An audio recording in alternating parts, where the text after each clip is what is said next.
Mereka bekerja sepenuh hati. Joget-joget aja Nyanto. Ayo, sudah terlambat kita. Baiklah. Totalitas tanpa kenal lelah. Cek, cuci yang bersih ya piringnya. Namun kesejahteraan masih menjadi asa sebatas doa.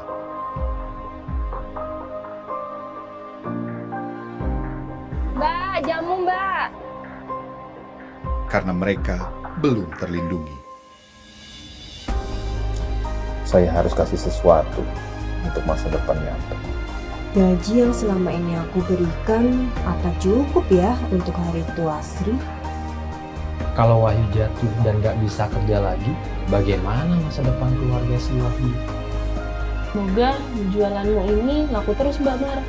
Jadi kamu bisa membiayai pendidikan anakku sampai sarjana nanti. Rasanya aku perlu kasih sesuatu buat Mbak Mar. Jamsostek Mobile atau JEMO kini hadir dengan fitur baru agar kamu bisa memberikan jaminan kecelakaan kerja, jaminan kematian, dan jaminan hari tua untuk pekerja yang belum memiliki jaminan sosial ketenagakerjaan. Dengan aplikasi JEMO, siapapun bisa mendaftar jadi peserta. Mau daftar untuk diri sendiri atau orang lain, caranya mudah banget. Nggak pakai ribet. Dengan JEMO, lebih lengkap, lebih mudah, lebih cepat. Cak, saya punya hadiah buat kamu. Apa itu, Bu? Ini jaminan hari tua. Jadi hari tua kamu sudah aman. Yanto, ini hadiah dari saya. Jaminan hari tua untuk kamu.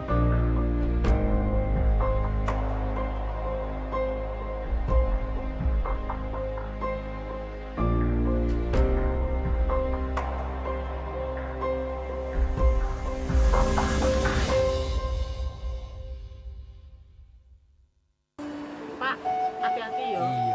Bagi para pekerja keras yang berlomba dengan matahari pagi, Turun ya, Kang. Ya, badai dengan kategori 4 ini datang dengan Bojoku ngapa? ada jaminan kecelakaan kerja. Buat yang banting tulang demi cita-cita yang tersayang. Ada jaminan hari Boleh tua. jadi pilot nggak? Boleh, Nduk. Pokoknya Ibu dukung.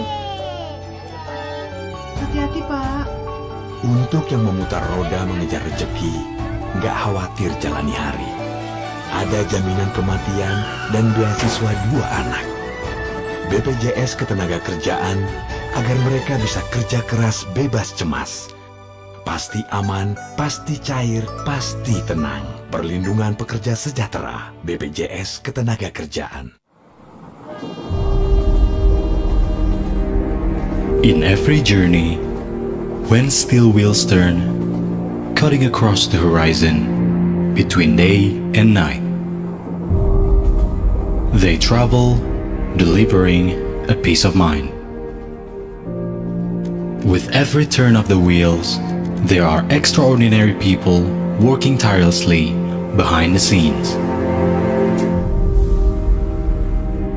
They are professionals dedicated in working in collaboration to create an exceptional travel experience.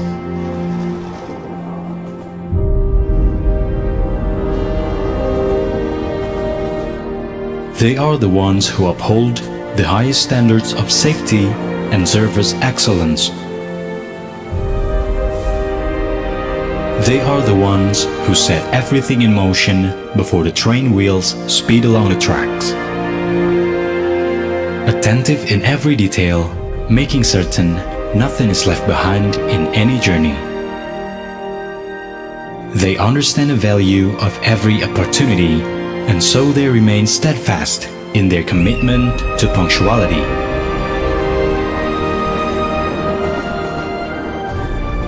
Delivering a distinct and unforgettable experience as the train journeys along the tracks. They continue to grow and evolve to serve your travel needs better. Connecting sea, land, and air. For every train, carries the pulse of the nation's economy. That unites, connects, and creates meaningful change. They continue to learn, adapt, and collaborate to consistently drive innovation.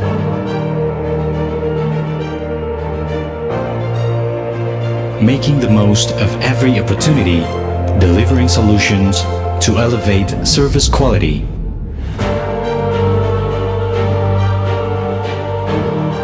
Serving as a foundation for today and for generations to come for the nation's future. Their energy is fueled by a spirit of determination, always to give their best. They embrace equality and diversity as a unifying strength. They build synergy, holding firm to the company's values.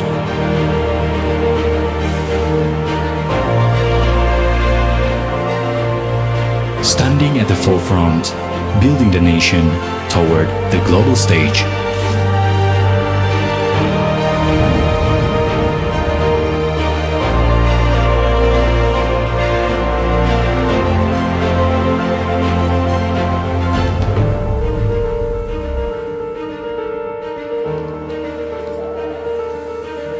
They move forward into the future, turning dreams into reality, reaching toward sustainability.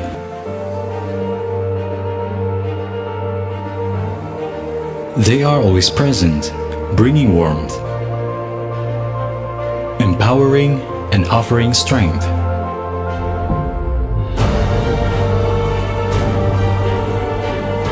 Preserving the evidence of progress as a symbol of the nation's rise.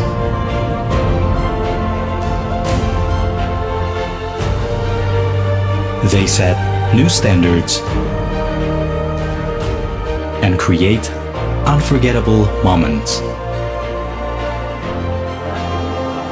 This train is a long journey, one that never ceases, connecting every corner of the nation. Bringing people together in shared dreams and hopes.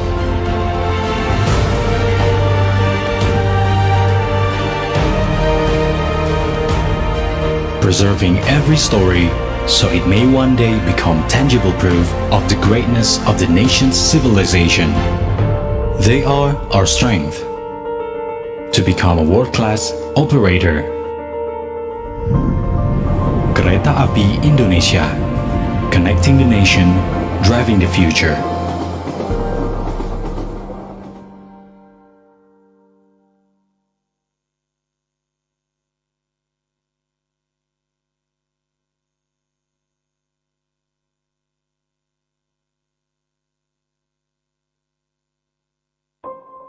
Mereka bekerja sepenuh hati. Joget-joget aja ya, Tok. Ayo, sudah terlambat kita. Baiklah. Totalitas tanpa kenal lelah. Cek, cuci yang bersih ya piringnya. Namun kesejahteraan masih menjadi asa sebatas doa.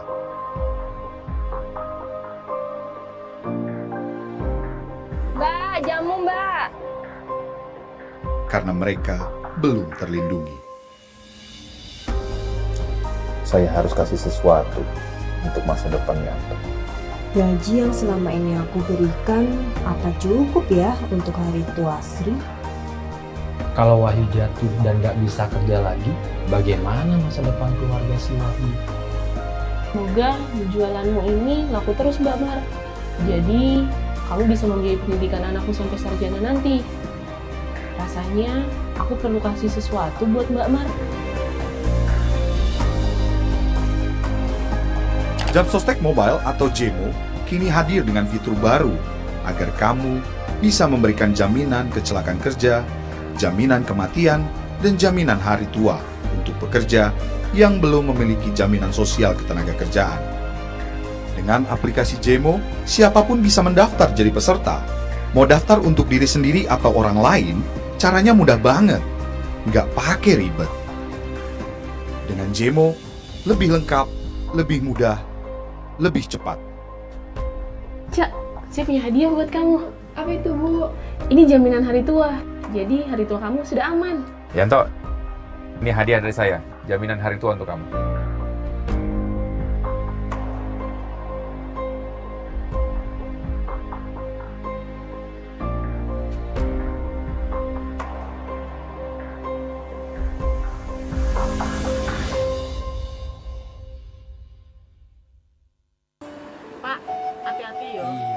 Bagi para pekerja keras yang berlomba dengan matahari pagi, Turun Kang. Ya, badai dengan kategori 4 ini datang dengan Bojoku ngapa? ada jaminan kecelakaan kerja. Buat yang banting tulang demi cita-cita yang tersayang. Ada jaminan hari tua. Boleh jadi pilot nggak? Boleh, Dok. Pokoknya Ibu dukung. Hati-hati, Pak. Untuk yang memutar roda mengejar rezeki, nggak khawatir jalani hari. Ada jaminan kematian dan beasiswa 2 anak. BPJS Ketenagakerjaan agar mereka bisa kerja keras bebas cemas. Pasti aman, pasti cair, pasti tenang. Perlindungan pekerja sejahtera. BPJS Ketenagakerjaan. In every journey, when steel wheels turn, cutting across the horizon, between day and night, they travel, delivering a peace of mind. With every turn of the wheels, there are extraordinary people working tirelessly behind the scenes. They are professionals dedicated in working in collaboration to create an exceptional travel experience.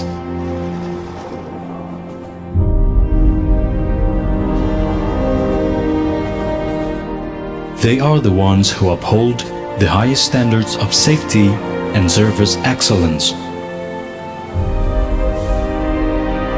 They are the ones who set everything in motion before the train wheels speed along the tracks. Attentive in every detail, making certain nothing is left behind in any journey. They understand the value of every opportunity, and so they remain steadfast in their commitment to punctuality.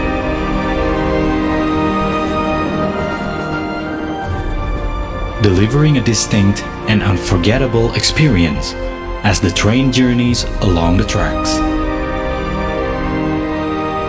They continue to grow and evolve to serve your travel needs better. Connecting sea, land, and air. For every train carries the pulse of the nation's economy that unites, connects, and creates meaningful change.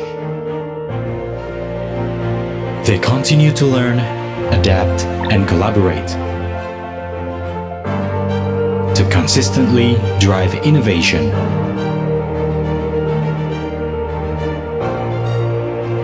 Making the most of every opportunity, delivering solutions to elevate service quality.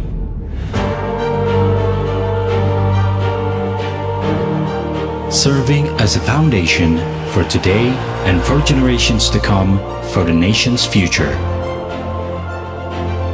Their energy is fueled by a spirit of determination, always to give their best.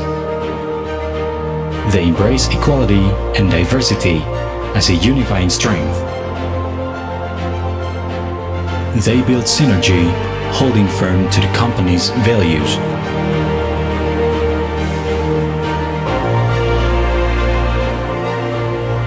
Standing at the forefront, building the nation toward the global stage.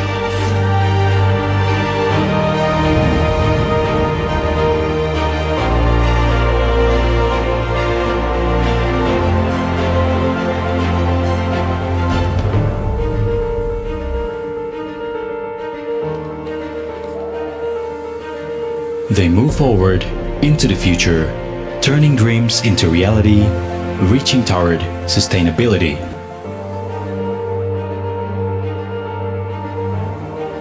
They are always present, bringing warmth, empowering and offering strength.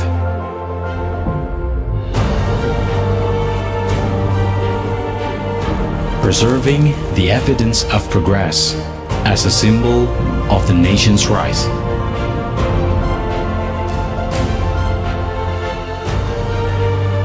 They set new standards and create unforgettable moments. This train is a long journey, one that never ceases, connecting every corner of the nation, bringing people together in shared dreams and hopes.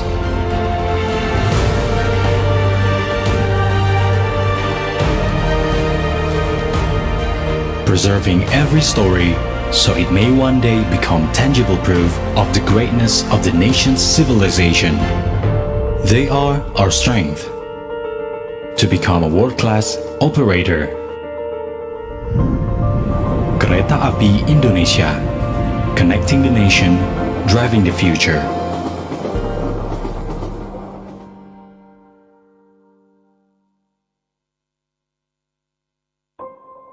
Mereka bekerja sepenuh hati. Joget-joget aja Nyanto. Ayo, sudah terlambat kita. Baiklah. Totalitas tanpa kenal lelah. Cek, cuci yang bersih ya piringnya. Namun kesejahteraan masih menjadi asa sebatas doa.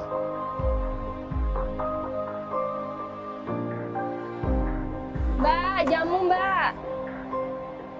Karena mereka belum terlindungi. Saya harus kasih sesuatu untuk masa depan nyata. Gaji yang selama ini aku berikan, apa cukup ya untuk hari tua Sri? Kalau Wahyu jatuh dan nggak bisa kerja lagi, bagaimana masa depan keluarga si Wahyu? Semoga jualanmu ini laku terus Mbak Mar. Jadi, kamu bisa membiayai pendidikan anakku sampai sarjana nanti. Rasanya, aku perlu kasih sesuatu buat Mbak Mar. Jam Sostek Mobile atau JMO kini hadir dengan fitur baru agar kamu bisa memberikan jaminan kecelakaan kerja, jaminan kematian, dan jaminan hari tua untuk pekerja yang belum memiliki jaminan sosial ketenagakerjaan. Dengan aplikasi JMO, siapapun bisa mendaftar jadi peserta. Mau daftar untuk diri sendiri atau orang lain, caranya mudah banget. Nggak pakai ribet.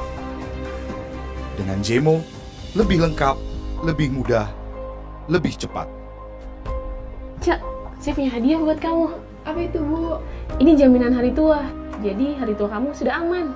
Yanto, ini hadiah dari saya. Jaminan hari tua untuk kamu.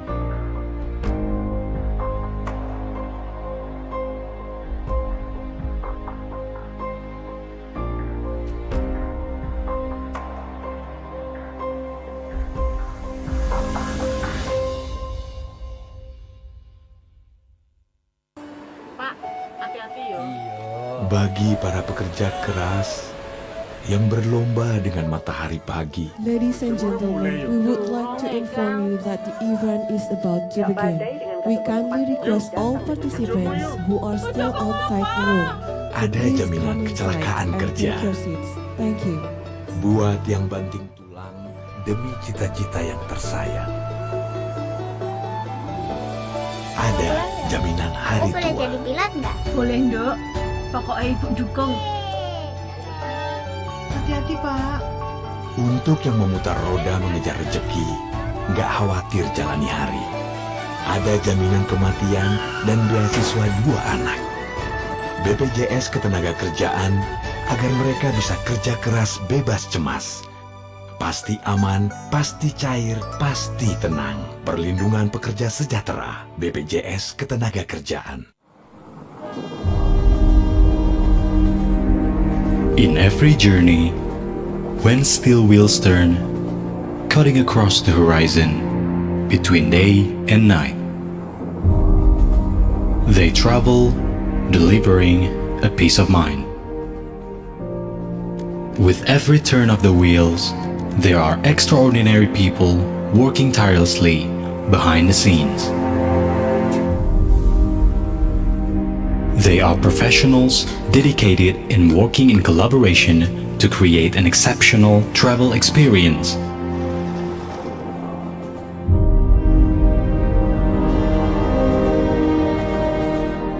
They are the ones who uphold the highest standards of safety and service excellence.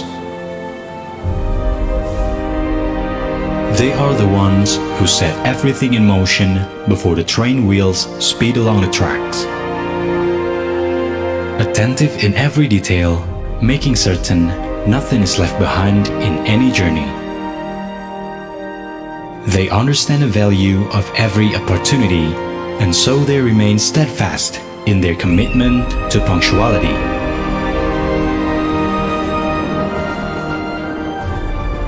Delivering a distinct and unforgettable experience as the train journeys along the tracks. They continue to grow and evolve to serve your travel needs better. Connecting sea, land, and air. For every train carries the pulse of the nation's economy that unites, connects, and creates meaningful change. They continue to learn, adapt, and collaborate to consistently drive innovation.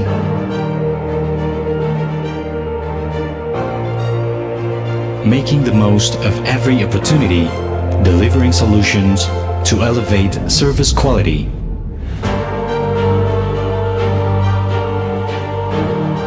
Serving as a foundation for today and for generations to come for the nation's future.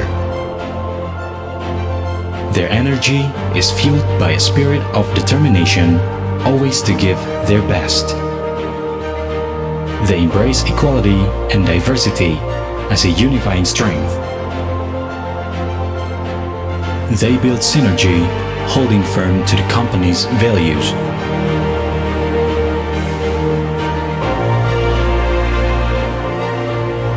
Standing at the forefront, building the nation toward the global stage.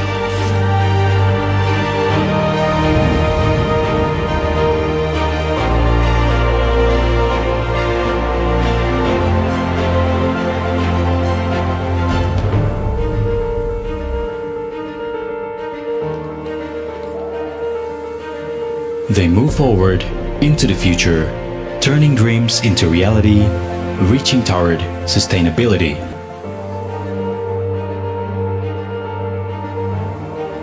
They are always present, bringing warmth, empowering and offering strength.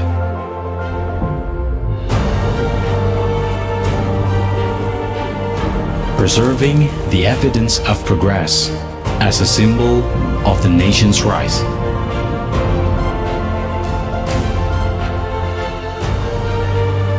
They set new standards and create unforgettable moments. This train is a long journey, one that never ceases, connecting every corner of the nation.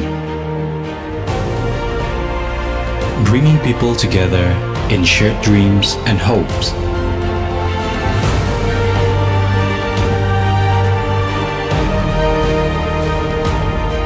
Preserving every story so it may one day become tangible proof of the greatness of the nation's civilization.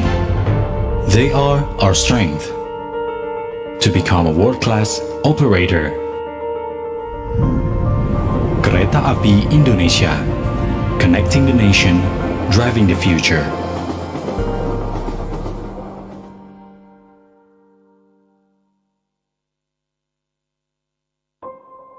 Mereka bekerja sepenuh hati. Joget-joget aja Nyanto. Ayo, sudah terlambat kita. Baiklah. Totalitas tanpa kenal lelah. Cuci yang bersih ya piringnya.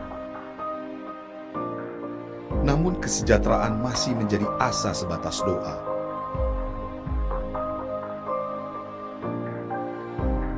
Mbak, jamu mbak. Karena mereka belum terlindungi. Saya harus kasih sesuatu untuk masa depan nyata. Gaji yang selama ini aku berikan, apa cukup ya untuk hari tua Sri? Kalau Wahyu jatuh dan gak bisa kerja lagi, bagaimana masa depan keluarga si Wahyu? Semoga jualanmu ini laku terus Mbak Mar. Jadi kamu bisa membiayai pendidikan anakku sampai sarjana nanti. Rasanya aku perlu kasih sesuatu buat Mbak Mar. Japsostek Mobile atau JEMO kini hadir dengan fitur baru agar kamu bisa memberikan jaminan kecelakaan kerja, jaminan kematian, dan jaminan hari tua untuk pekerja yang belum memiliki jaminan sosial ketenagakerjaan. Dengan aplikasi JEMO, siapapun bisa mendaftar jadi peserta. Mau daftar untuk diri sendiri atau orang lain, caranya mudah banget. Nggak pakai ribet. Dengan JEMO, lebih lengkap, lebih mudah, lebih cepat. Cak, saya punya hadiah buat kamu. Apa itu, Bu? Ini jaminan hari tua.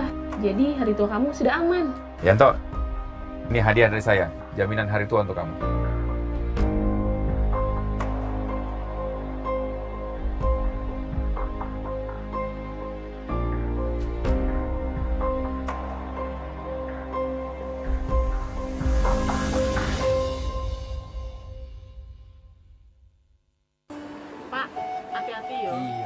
Bagi para pekerja keras yang berlomba dengan matahari pagi, Turun Kang.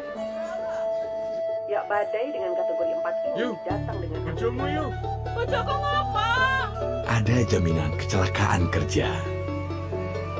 Buat yang banting tulang demi cita-cita yang tersayang. Ada jaminan hari tua. Boleh jadi pilot nggak? Boleh, Dok. Pokoknya Ibu dukung. Hati-hati, Pak. Untuk yang memutar roda mengejar rezeki, nggak khawatir jalani hari. Ada jaminan kematian dan beasiswa 2 anak. BPJS Ketenagakerjaan agar mereka bisa kerja keras bebas cemas. Pasti aman, pasti cair, pasti tenang. Perlindungan pekerja sejahtera. BPJS Ketenagakerjaan.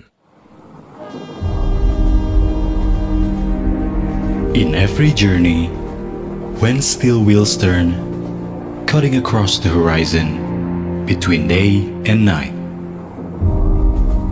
they travel, delivering a peace of mind. With every turn of the wheels, there are extraordinary people working tirelessly behind the scenes. They are professionals dedicated in working in collaboration to create an exceptional travel experience.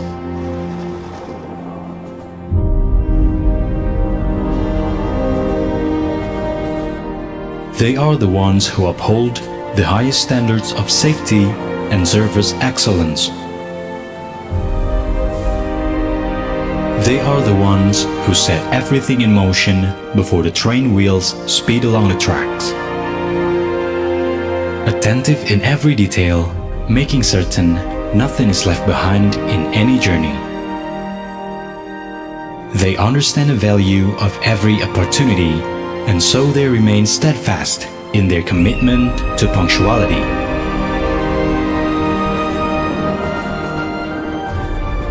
Delivering a distinct and unforgettable experience as the train journeys along the tracks. They continue to grow and evolve to serve your travel needs better.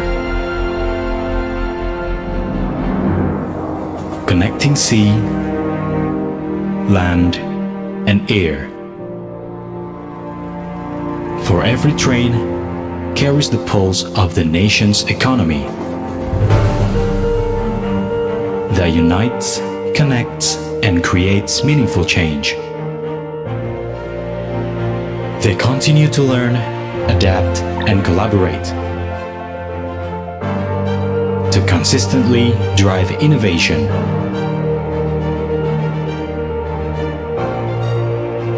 Making the most of every opportunity, delivering solutions to elevate service quality.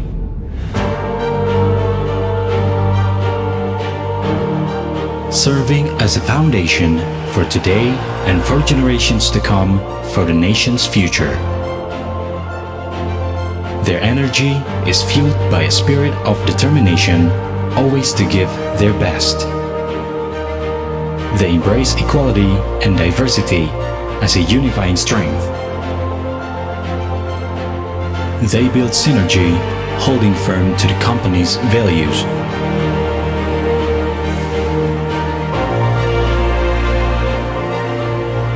Standing at the forefront, building the nation toward the global stage.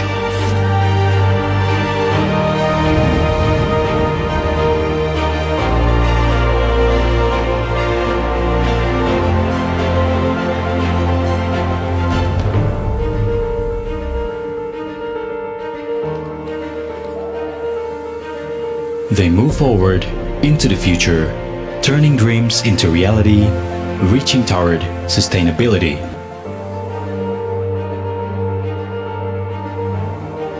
They are always present, bringing warmth, empowering and offering strength.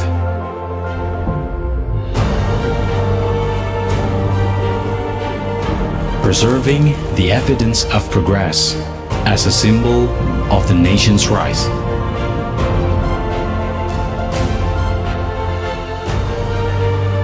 They set new standards and create unforgettable moments. This train is a long journey, one that never ceases, connecting every corner of the nation. Bringing people together in shared dreams and hopes.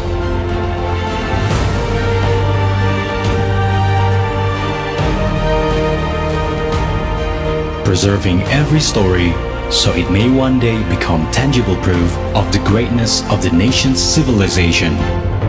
They are our strength to become a world-class operator.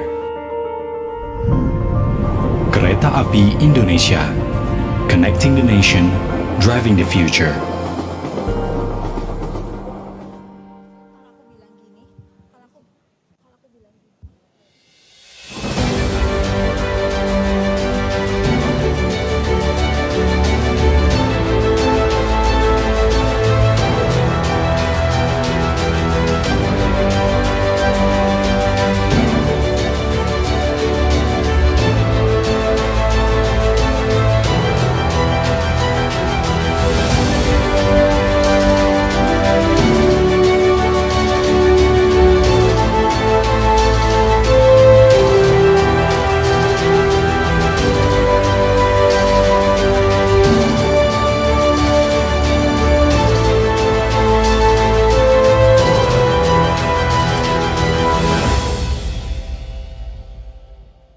Excellencies, ladies and gentlemen, both here at the venue and joining us online, good morning.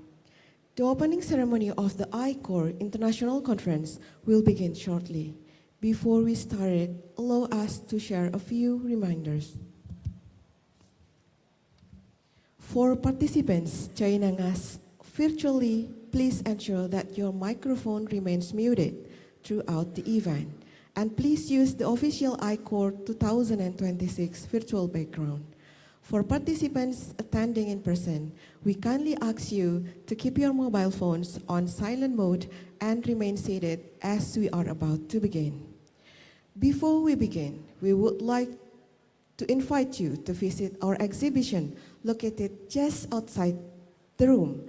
We are proud to host 5 local businesses from our communities.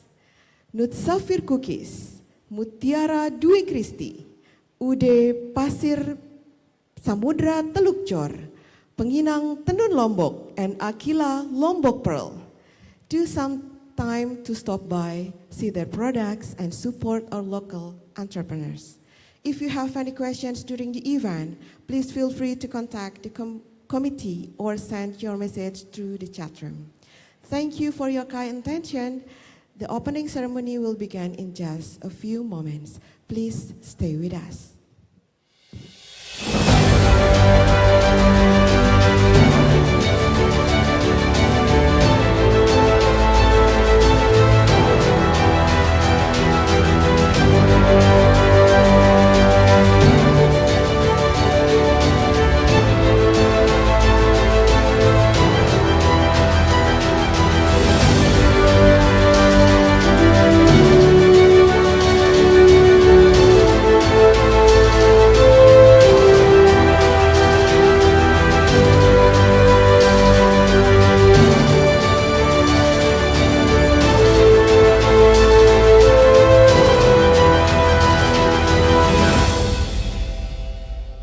Ladies and gentlemen, it's time for opening performance. The first one is rhythm percussion.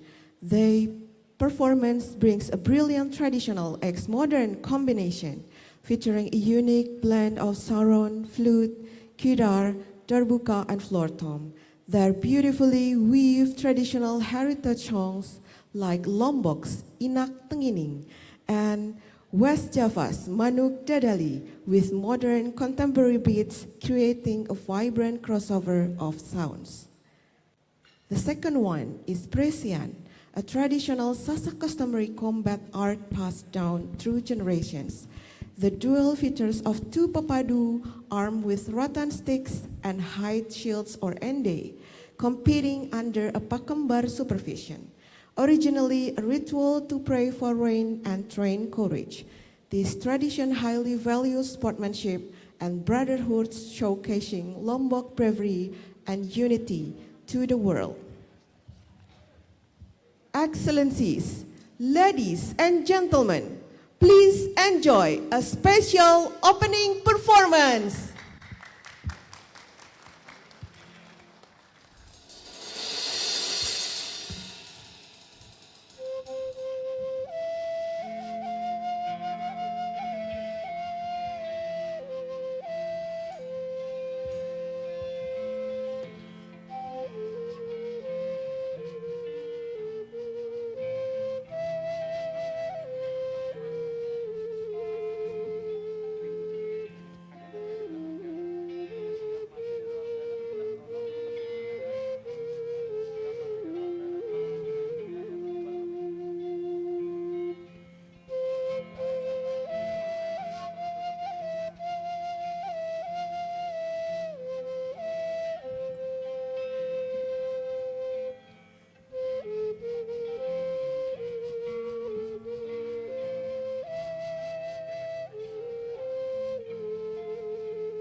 Thank you for that wonderful performance.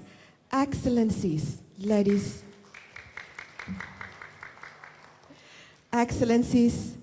and gentlemen, the Honorable Dr. Siti Latifah, S.Hud, MSc Forestrop, Vice Rector for Planning, Cooperation and Information Systems, University of Mataram.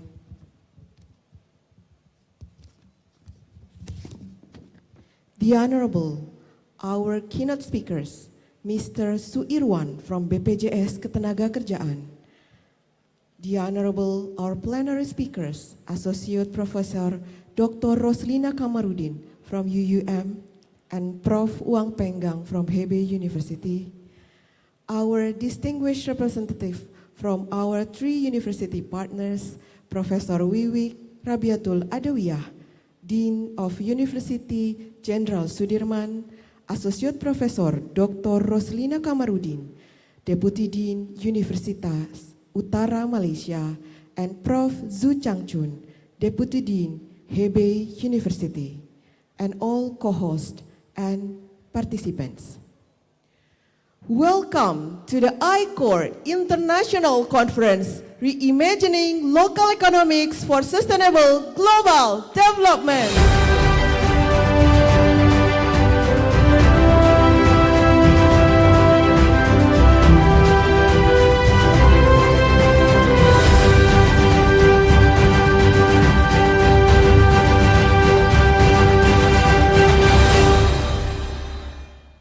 This event is proudly co-hosted by Universiti Utara Malaysia, Hebei University, Universitas Jenderal Sudirman, and University of Mataram, with the generous support of our sponsor, PT KAAI, BPJS Ketenagakerjaan, and BPKH. My name is Visi Handalusia Husni, and I'm honored to serve you as your Master of Ceremonies for today's program. Let us now proceed with today's agenda. First, singing National Anthem. Welcome remarks by the chairperson of the organizing committee. Welcoming speech by the ICORE founders. Opening speech by University of Mataram. Keynote speech, plenary speech, certificate and best paper award ceremony, and closing plenary. Excellencies, ladies and gentlemen, let us begin with the singing of our national anthem, Indonesia Raya.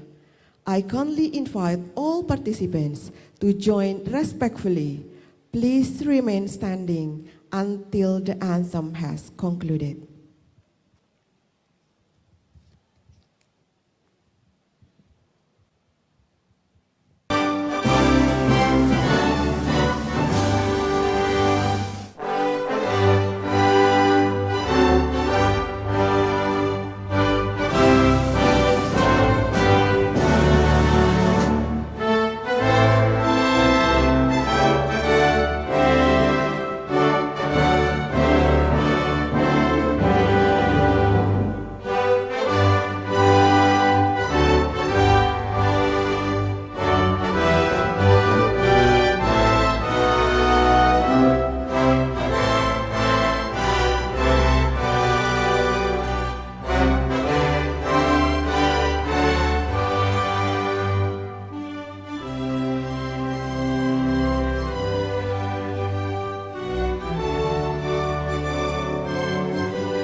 Thank you. You may now be seated.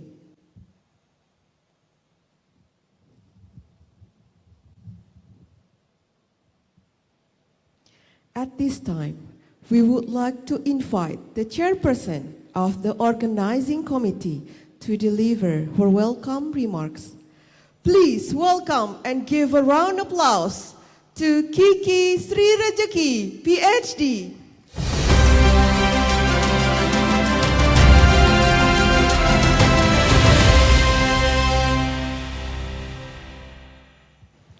Bismillahirrahmanirrahim.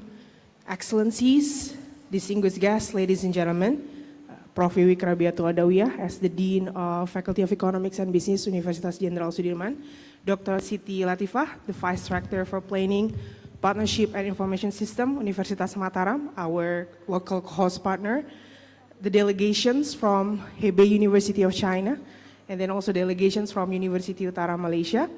Our kind and generous sponsors, we have PT KAI, BPJS Ketenagakerjaan, which is represented by Bapak Suirman as the Investment Director, and also BPKH. Our distinguished co-host universities, representatives and delegations, and all participants joining us here today in Lombok, offline and online. Assalamualaikum warahmatullahi wabarakatuh.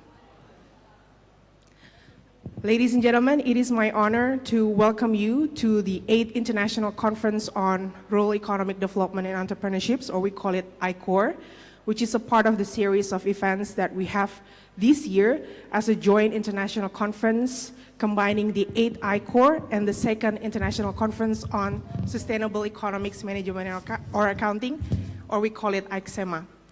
So this joint conference is organized by the Faculty of Economics and Business, Universitas Jenderal Sudirman, and then also supported locally by our local co-host partner, which is Universitas Mataram here in Lombok.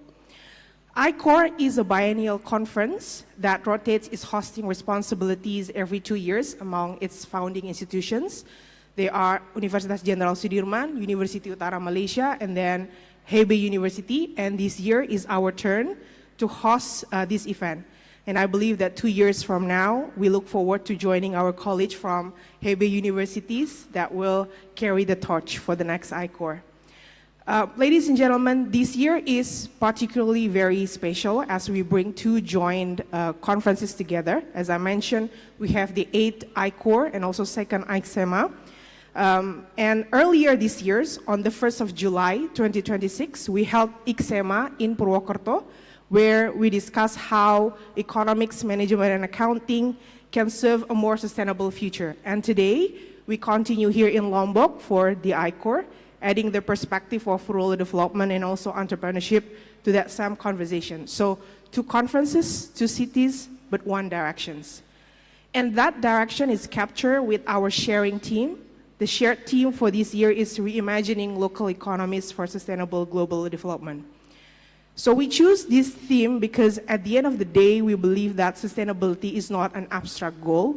So it is a farmer deciding what to plant next season, right? It is also about the entrepreneur building something from nothing and something lasting.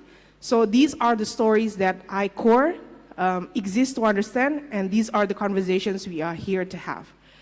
Excellencies, ladies and gentlemen, as this joint conference, let me first report on what we have accomplished together across both events before turning to the ICORE specifically.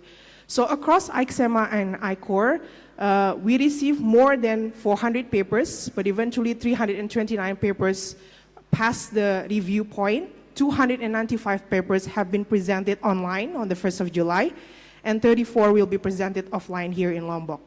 And these are the scholars and practitioners from across 6 countries. So we received a paper from Indonesia, Malaysia, China. We also received paper from the United Kingdom, Australia, and Cambodia.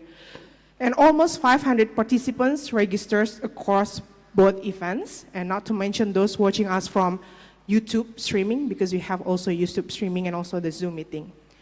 For ICSEMA, held on the 1st of July in Purwokerto, we ran 25 parallel sessions and guided by 3 keynote speakers from Indonesia, Malaysia, and then also Turkey. And then now for today, for ICORE, we joined by 2 keynote speakers from UM and also from the Hebei Universities.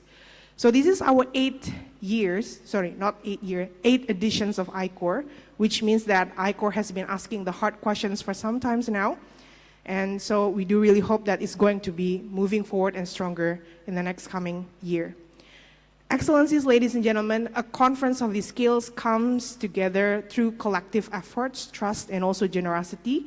So we would like to extend our deep gratitude, definitely to our founding institutions, partners, Universiti Utara Malaysia, and also Hebei University, whose long-standing commitment has made ICORE what it is today. And also we warmly thank Universitas Mataram for their generous support as our local co-host here in Lombok. We are also would like to extend our sincere thankful to our kind and generous sponsors. This year we have sponsors from PT KAI atau Kereta Api Indonesia. We also have sponsors from BPJS Ketenagakerjaan and also Badan Pengelola Keuangan Haji. We are also proud to have 19 co-host local universities, and these are including institutions from Malaysia, China, Turkey, and also across Indonesia. So your presence here definitely is a reminder that the spirit of this conference lives in the relationship that between institutions, not only in papers. To our participants and our also paper contributors, we also would like to say thank you so much to bring your paper here to Lombok in these rooms, and that means a lot to us. Definitely to our organizing committee who flew over from Purwokerto to Lombok. Many of them were the first time to Lombok, so thank you very much to our colleague and also some of the students that helped a lot in making this happen. And also to our keynote speakers and also moderator that making us the time and journey for sharing your expertise with us today. So excellencies, ladies and gentlemen, as we open today's proceedings, I invite you to engage fully in this event, not only to present your work, but also to listen questions and also to be genuinely challenged by what you hear today. So on behalf of the organizing committee, I wish you 2 days of productive, stimulating, and truly meaningful experience. Thank you very much. Wassalamualaikum warahmatullahi wabarakatuh.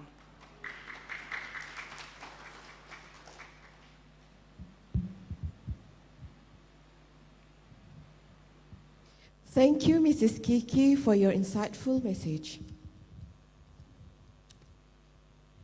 Excellencies, ladies and gentlemen, we now continue with opening remarks from our 3 ICORE founders. Each representative will be invited to deliver their remarks. The first one, please join us in welcoming the representative from Universiti Utara, Malaysia.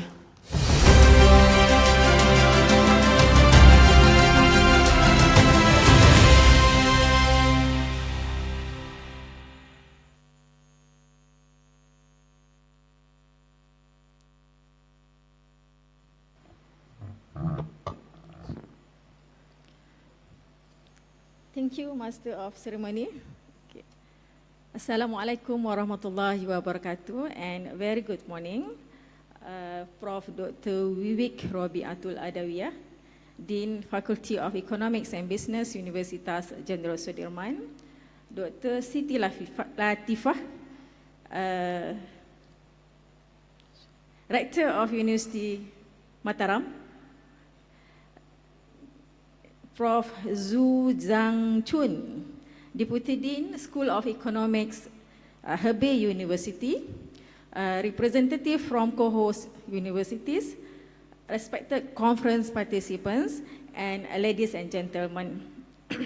On behalf of our Dean, School of Economics, Finance and Banking, Universiti Utara Malaysia, it's my great honors and pleasures to welcome all of you to the 8th International Conference on Rural Developments and Entrepreneurship, ICORE 2026. First and foremost, allow me to convey the warmest greetings and sincere apologize from our Dean, who is unable to be with us today due to the prior commitments, official commitments. She has asked me to extend her best wishes for a successful conference and to express her sincere appreciation to all our collaborating institutions, distinguished keynote speakers, presenters, and also participants for this ICORE. Before I proceed, I would like to also express our heartfelt appreciation to Unsoit as the main organizer of the ICORE 2026 for the excellent arrangement and warm hospitality. We are truly delighted to gather here on the beautiful islands of Lombok, renowned for its breathtaking natural scenery, rich cultural heritage, and warm hospitality. Thank you, Unsoit, for selecting such a wonderful venue that provides the perfect environments for academic exchange, networking, and strengthening international friendship. Ladies and gentlemen, ICORE has come a long way since it was first organized in 2011 in Sarawak, Malaysia. Over the past 16 years, it has grown into a to share or to exchange ideas and research finding and develop innovative solutions for rural developments and entrepreneurship. And most important to grow, we warmly invite more universities, research institutions, government agencies, industry, and international organizations to become part of this expanding academic networks. The challenges facing rural communities today, including food security, digital transformation, climate change, and inclusive economic developments, cannot be solved by any single institution or country. And they, of course, require stronger partnership, multidisciplinary research, and international cooperation. Ladies and gentlemen, I hope that throughout today's conference, all participants will actively engage in meaningful discussion, establish new professional networks, and explore future opportunities for collaborative research. More importantly, I hope the ideas shared today will inspire innovative thinkings and contribute to practical solutions that create lasting positive impacts on rural communities across the globe. Before I conclude, I would like to express my sincere appreciation to organizing committee, sponsors, collaborating universities, and all participants for your invaluable contribution in making ICORE 2026 a success. Thank you very much. Assalamualaikum warahmatullahi wabarakatuh.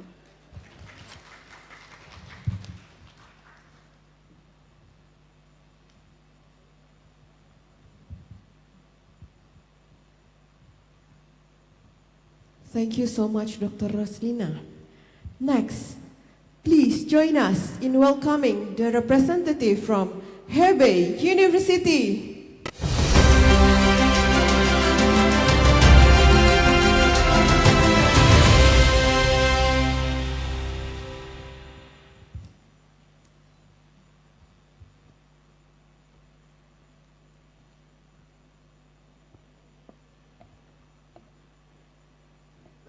Distinguished guests, experts, scholars, and colleagues, good morning. It's a great honor to stand before you at the opening ceremony of the 8th ICORE International Conference here in a beautiful Indonesia. On behalf of Hebei University, one of the founding members of ICORE, I would like to extend our warmest congratulations on successful opening of this conference, and my heartfelt welcome to all of you who have traveled so far to join us. Let me briefly introduce Hebei University and a unique location. Founded in 1981, Hebei University is a comprehensive institution with a century-long history. It is jointly supported by the Ministry of Education and the Hebei province, and is a key university included in province first-class discipline construction plan. The university maintains a comprehensive education system spanning bachelor's, master's, and doctoral program, currently enrolling more than 28,000 undergraduate students and over 12,400 postgraduate students. Our university is located in boarding a famous historic and cultural city in Hebei province, China. Geographically, Hebei surrounds the two major municipalities of Beijing and Tianjin. The national strategic Xiong'an New Area was built under three former counties under Baoding administration. Moreover, Baoding boasts abundant historic relics and natural scenery. It features the well-preserved Zhili Governor General Office, elegant ancient lotus pool, world-famous Western Qing tombs, and vast Baiyangdian Lake, embodying profound Northern China culture.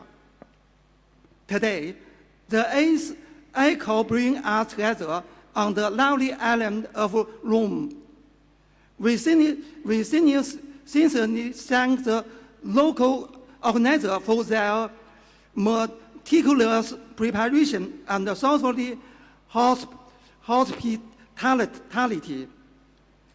On this special occasion, I'm pleased Hebei University will host the ICORE conference in 2028.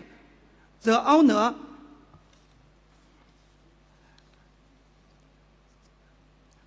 honor demonstrates the trust and recognition confidence upon us by the ICORE Organization Committee and all member universities. We will spare no effort to stage a world-class, high-quality academic event. We warmly invite all of you visit Hebei University, China, in 2028 to share your perspective, explore frontier topics, and jointly push forward technological and academic innovation. Finally, I wish the 8th ICORE International Conference a complete success. Thank you.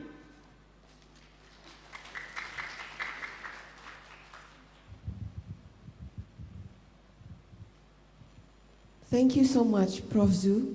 And finally, please join us in welcoming the representative from Universitas Jenderal Sudirman, Prof. Wiwi Rabiatul Adawiyah.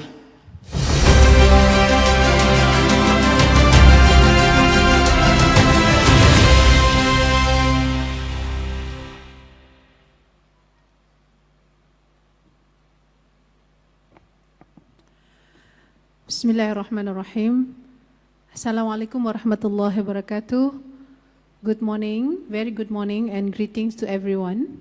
Our distinguished guests, first Associate Professor Dr. Roslina Kamaruddin, Deputy Dean, Research and Innovation, School of Economics, Finance and Banking, UUM. Please stand up. Yeah, that's the one. Thank you. Professor Ju Chang-jun, Deputy Dean, School of Economics, Hebei University. Please stand up. Yeah. Dr. Siti Latifah Eshud, MSc, Vice Rector for Planning, Partnership and Information System. Yeah. Professor Mudrajat Kunchoro, Vocational School of Economics and Business, Universitas Gadjah Mada, Yogyakarta. Is here? Oh, not yet.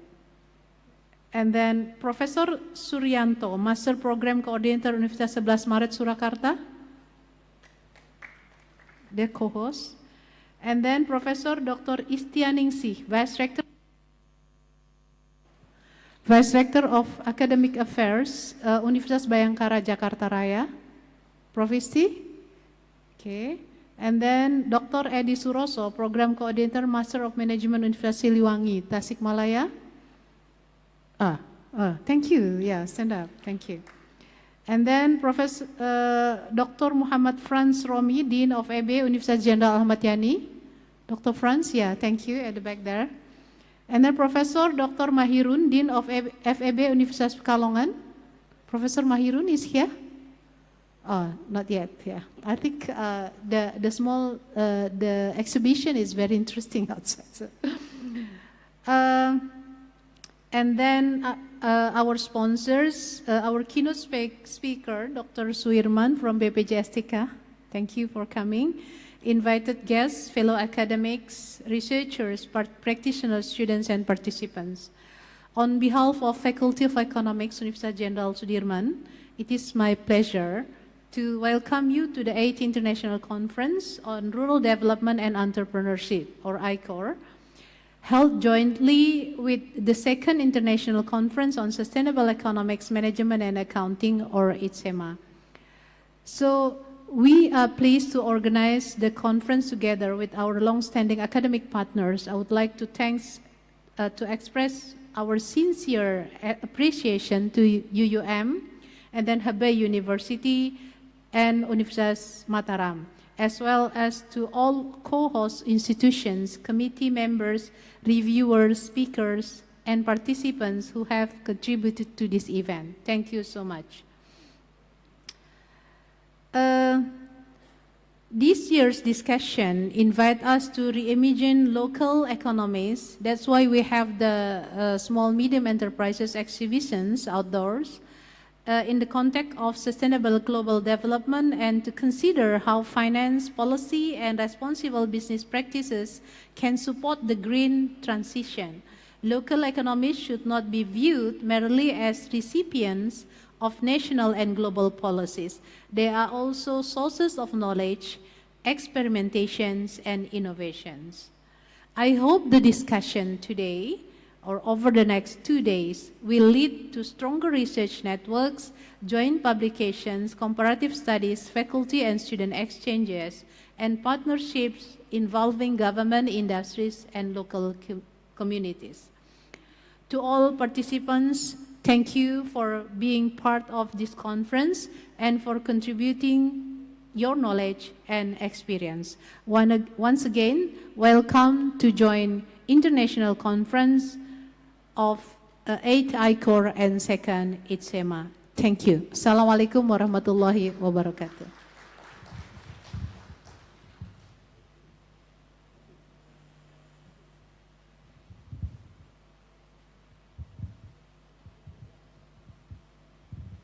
Thank you so much, Prof. Wiwit. Excellencies, ladies and gentlemen, continuing our program, we are deeply honored to welcome the Vice Rector for Planning, Cooperation, and Information System, University of Mataram, Dr. Siti Latifah, S.Hud MSc, Forestrom.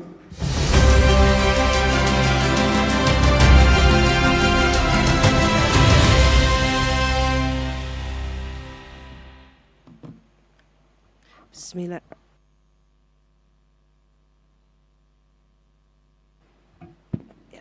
Bismillahirrahmanirrahim. Assalamualaikum warahmatullahi wabarakatuh.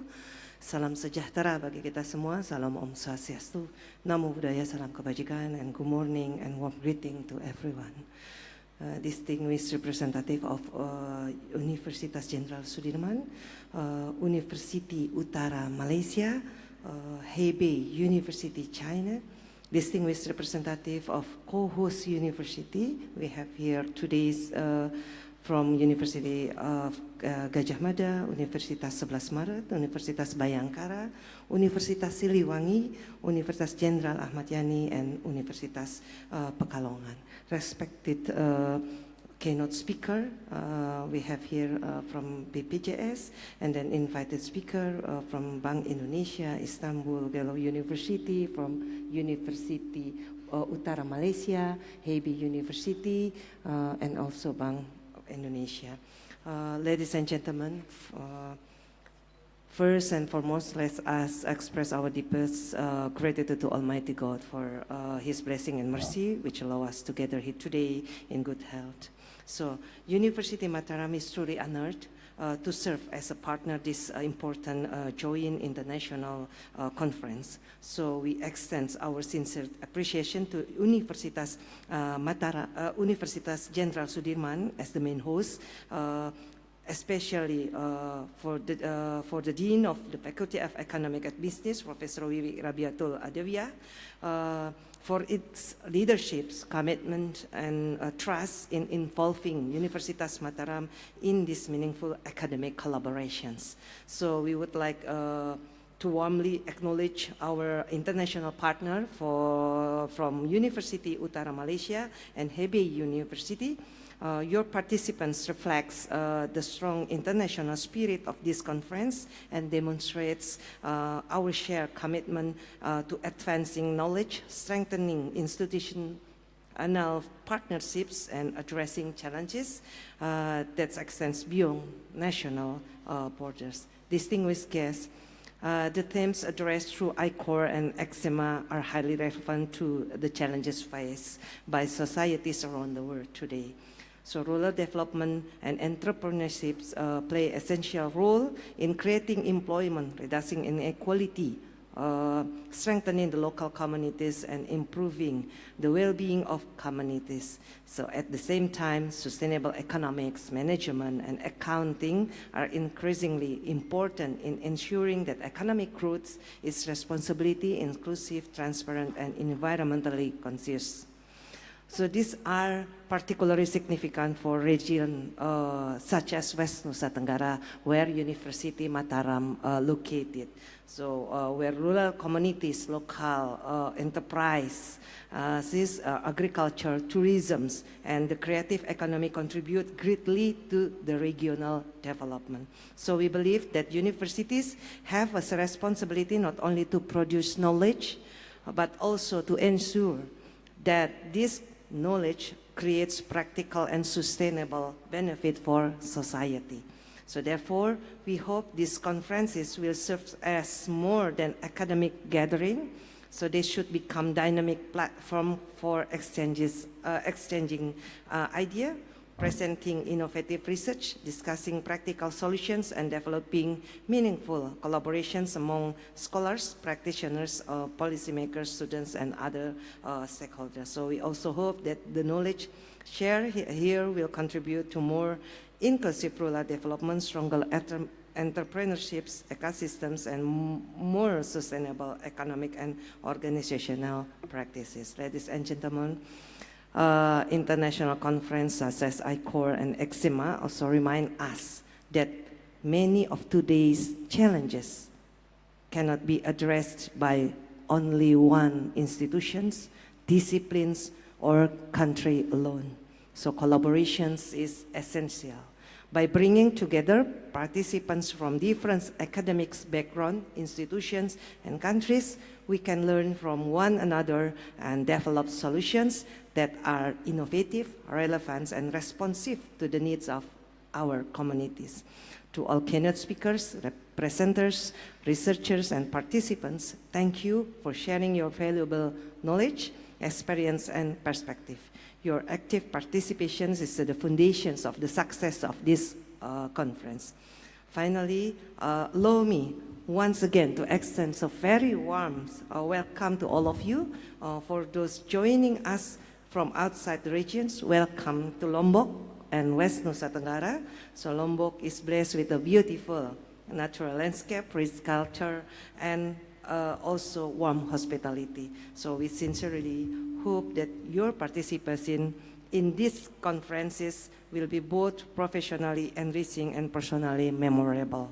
So finally, may the 8th International Conference on Rural Development and Entrepreneurship and the 2nd International Conference of Sustainable Economic Management and Accounting 2026 generate valuable insight, inspire innovation ideas, and strengthen long-lasting collaborations among all participating institutions. We wish you productive, inspiring, successful conferences. Thank you very much. Wassalamualaikum warahmatullahi wabarakatuh. Om Santi Santi Om Namo Buddhaya. Salam kebajikan. Thank you, Dr. Siti Latifah. Please remain on the stage. We have one more special moment before we return to your seat. We would like to invite our 3 ICORE founders, Associate Professor Dr. Roslina Kamaruddin, Prof. Zhu Changchun, and Prof. Wiwi Rabiatul Adawiyah to please come forward and join Dr. Siti Latifah on the stage to officially declare the ICORE International Conference 2026 open through the ceremonial striking of the gong.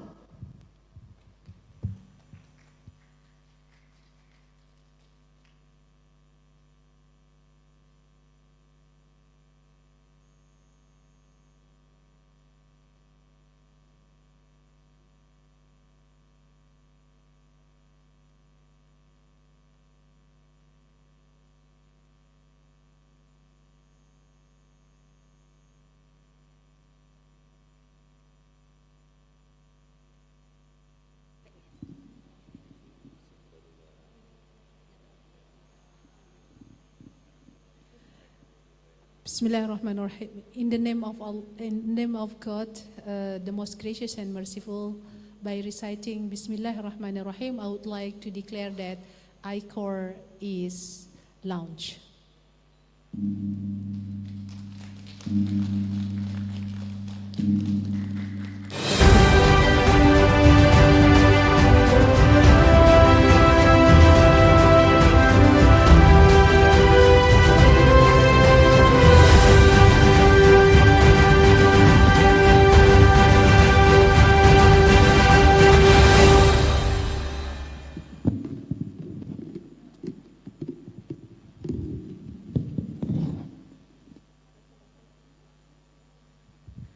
With the official opening now complete, we will continue with the presentation of token of appreciation of gesture and gratitude for the invaluable support and collaboration extended to this conference. This token of appreciation will be presented by University of Mataram and Universitas Jenderal Sudirman. The first one, Universitas Jenderal Sudirman presenting token of appreciation to Hebei University, Universiti Utara Malaysia, and University of Mataram.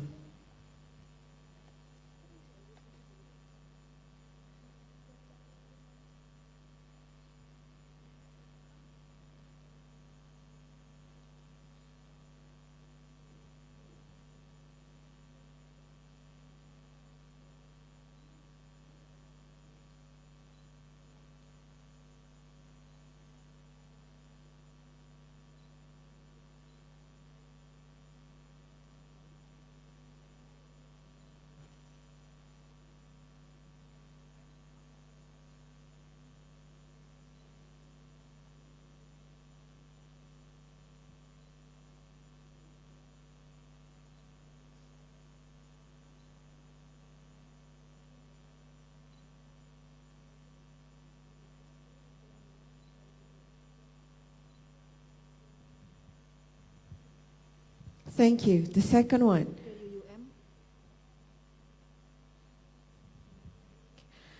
From Universiti Utara Malaysia to Universitas Jenderal Sudirman, Hebei University, and University of Mataram.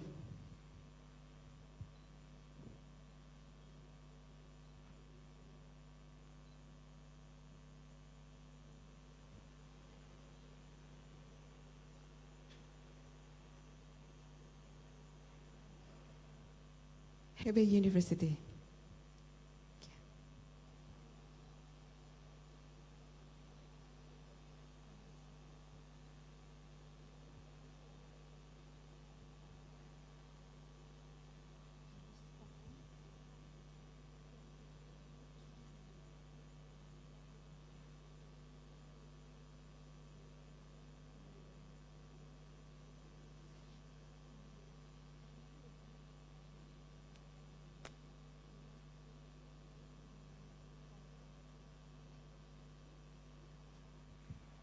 Thank you. Last but not least, University of Mataram presenting a token of appreciation to Universitas Jenderal Sudirman, Universiti Utara Malaysia, and Hebei University.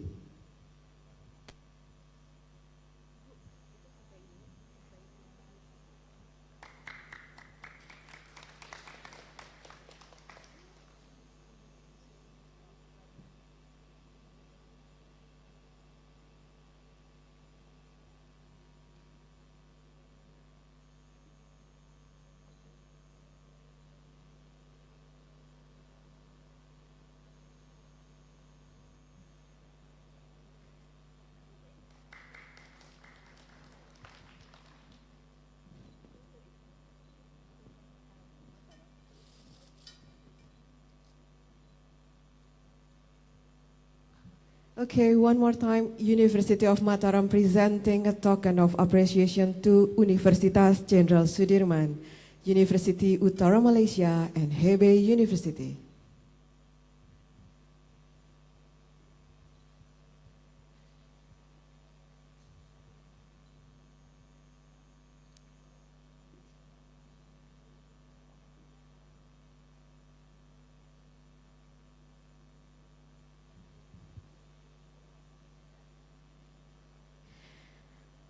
Okay, coming up for the next segment is our photo sessions.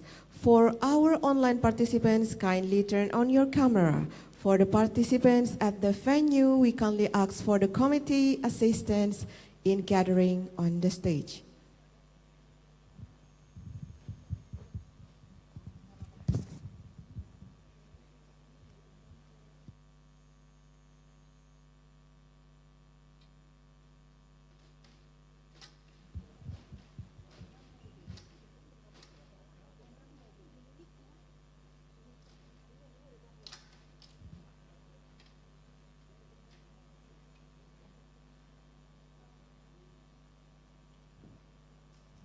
Okay, thank you.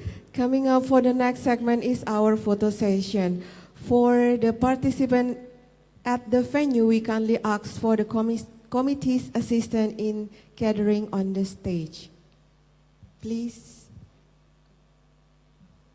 for all co-hosts to come forward to join the stage.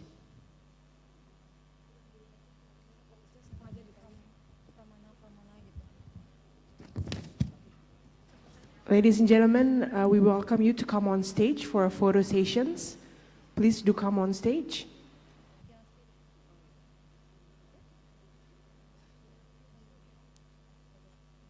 All co-hosts, please. Pak Romi, Unsil, Gajah Mada, UNS, and Pekalongan, everyone who's representing the university. Co-hosts, please come.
Okay, 1, 2, 3.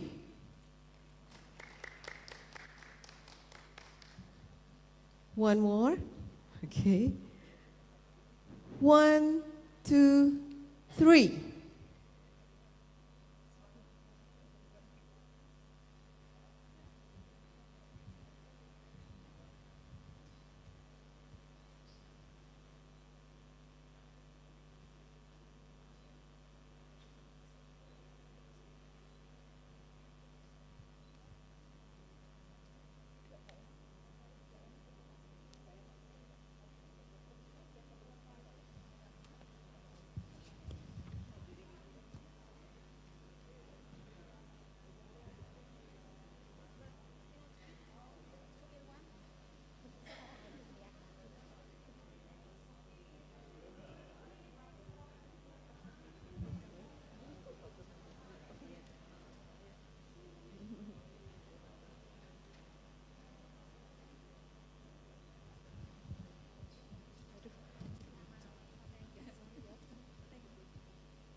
Excellencies, ladies and gentlemen, we now continue with our keynote speech.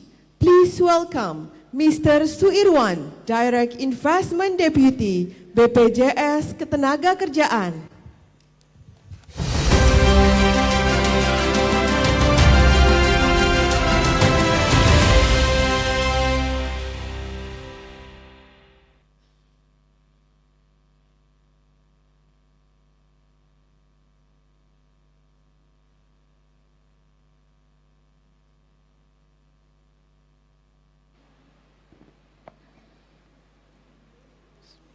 Bismillahirrahmanirrahim. Assalamualaikum warahmatullahi wabarakatuh.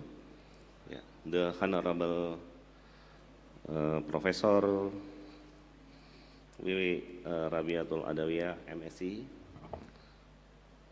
Mr. Dian Purnomo Jati, Mr. Agung Prapdita, Mrs. Dr. Siti Latifah, distinguished organizers of joint conference, the 2nd ICSEMA and 3rd ICORE, honorable fellow speaker, ladies and gentlemen.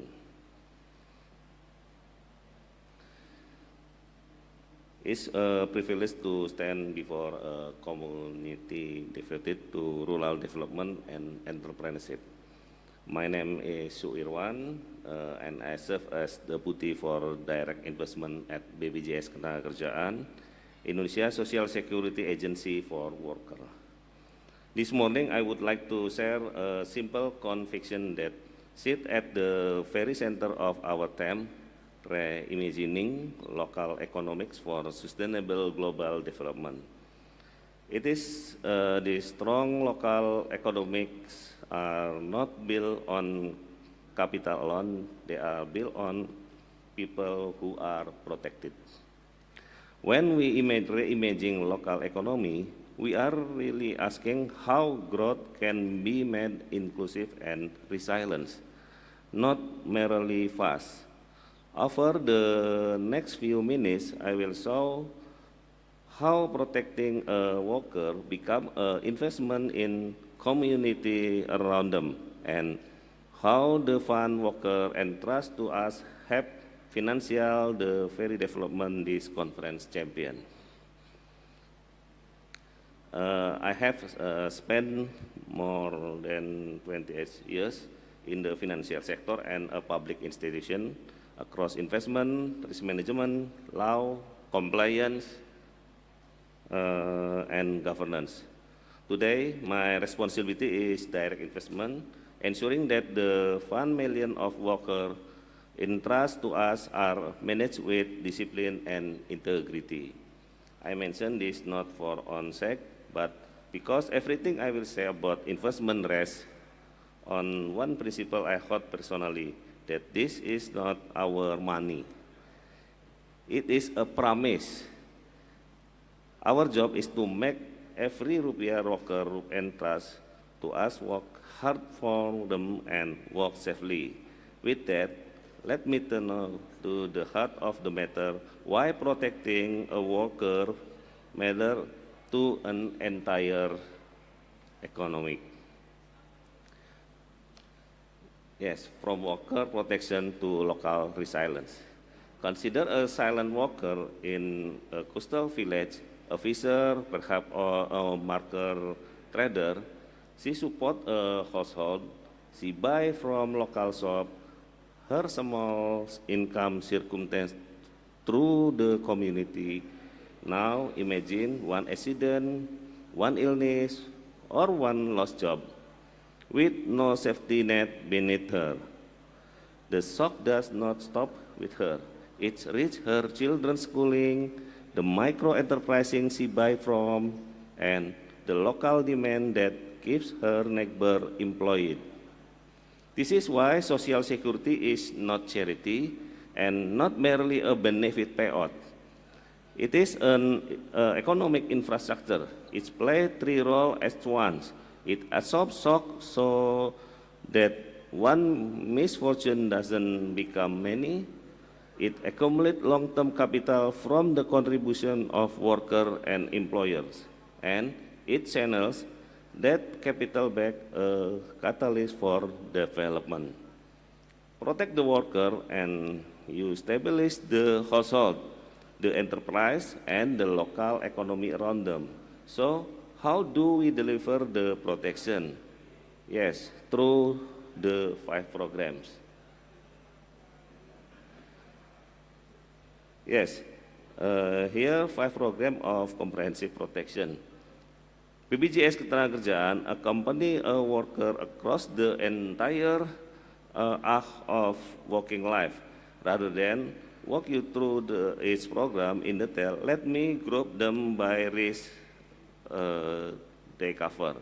First, the risk of workplace itself.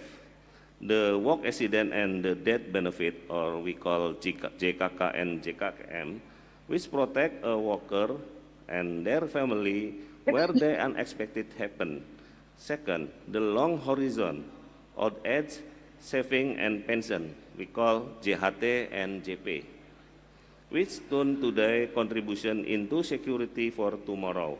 And the third, our newest protection, job loss insurance, JKP, jaminan kehilangan pekerjaan, which support worker through layoff with cash, retraining, and reroute back into employment, a vital in economic that is changing quickly. Each of this does something quickly powerful. It keeps a household consuming and confident precision when a shock might have otherwise pulled it under. From the first day of work to the day of the retirement, no worker walk alone. Now, how large is the public trust behind this program?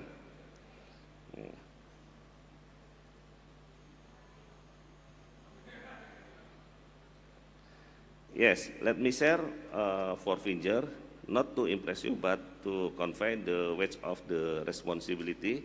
As March 2026, we manage more than 912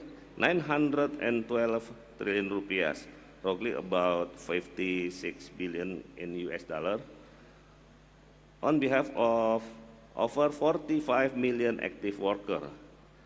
In just the first quarter of this year, our investment returned more than 14 trillion rupiah, growing at double-digit year on year, and we are on track toward the milestone of 1,000 trillion rupiah on this year. But when hear this number correctly, scale of us is not a boost, it is a mandate. Every rupiah in that figure belong to a worker, and behind it stand a promise we must keep for the kids. Fund of this scale must be managed for the long term, protecting participants today while strengthening economic resilience tomorrow. And yet, scale means scale means very little if it does not reach the people who need protection most. Yes, this is the slide closest to the spirit of ICORE and ICSEMA. The village economy, the rural and coastal economy this conference is devoted to, is powered by the very worker most likely to be left unprotected, like farmer and herders, fisher, small trader, artisan, and driver. These are not employees with formal pay slip, they are entrepreneurs of the informal economy. For them, we build non-wage worker scheme, or what we call BPU, bukan penerima upah, which makes protection genuinely affordable for the self-employed, for as little as a price of a few cups of coffee each month, around $1 USD. Today, close to 9.9 million informal workers are already protected by BPJS Ketenagakerjaan, and this remain our most important frontier for growth. Because here in the connection, I most want you to take away. Protecting the rural worker is not separate from rural development. It is rural development. When a farmer knows that one accident will not erase the family saving, she invests. She takes a calculated risk. She grows. Protect the worker and you strengthen local entrepreneur itself. So, what happened to the contribution that worker pay in?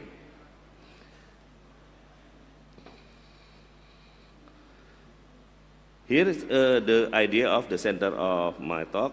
The contribution worker pay are not passive pool of money sitting in the vault. They are development capital and they move in a cycle. Contribution from worker and employee accumulate in a trust fund of more than 900 trillion rupiahs.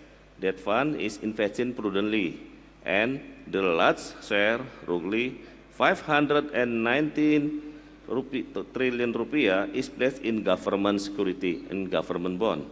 Those security have financed the national development through APBN, road and bridge, school and health facility. For rural economy, that is abstract. A road is market access for village produce. A clinic is a productive workforce, and a school is the next generation for entrepreneur. And the return from those investments flow back to worker as a benefit. This is what I mean by reimagining social protection is not a cost to be minimized. It is a shared investment that leaves the worker pocket, build the local economy, and come home again. Let me show you how we manage that fund prudently today and increase for the lasting impact.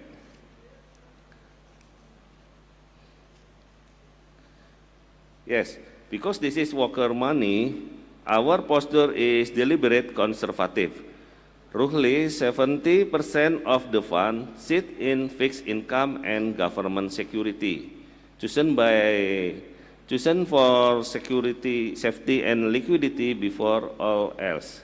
And every decision follow for discipline, produce rather than speculasi, liability-driven investment. So the funds are always there and every claim is paid on time. Adaptive allocation and strong governance. Let me put in plainly, we don't cash no return. We protect promise and earn return responsibility in process.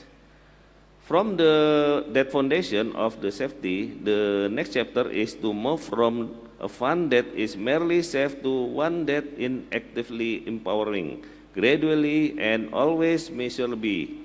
We are exploring green investment instruments that support low carbon transition, social impact investment, and ESG equity that support jobs and welfare, and productive instruments that widen access to capital for MSME in the region, and each of one had to strict risk limit. Our discipline is simple. We expand impact only where the risks are measurable and the governance is strong. And notice how naturally the local connection to the global. This work map directly onto the sustainable development global, from ending poverty to decent work, reduce inequality and climate action, and onto our national vision of Golden Indonesia by 2045. This is how a mandate rooted in local protection contributes to global sustainability. But none of this happened alone, which brings me to all to you. In this occasion, let us collaborate academic, MSMA, and entrepreneurs and local government. Our shared outcome is a local economy that is both inclusive and resilient. So I say to you sincerely, bring us your research, your enterprise, and your village, and let us protect work together. Let me close with the one idea I most want to you carry home.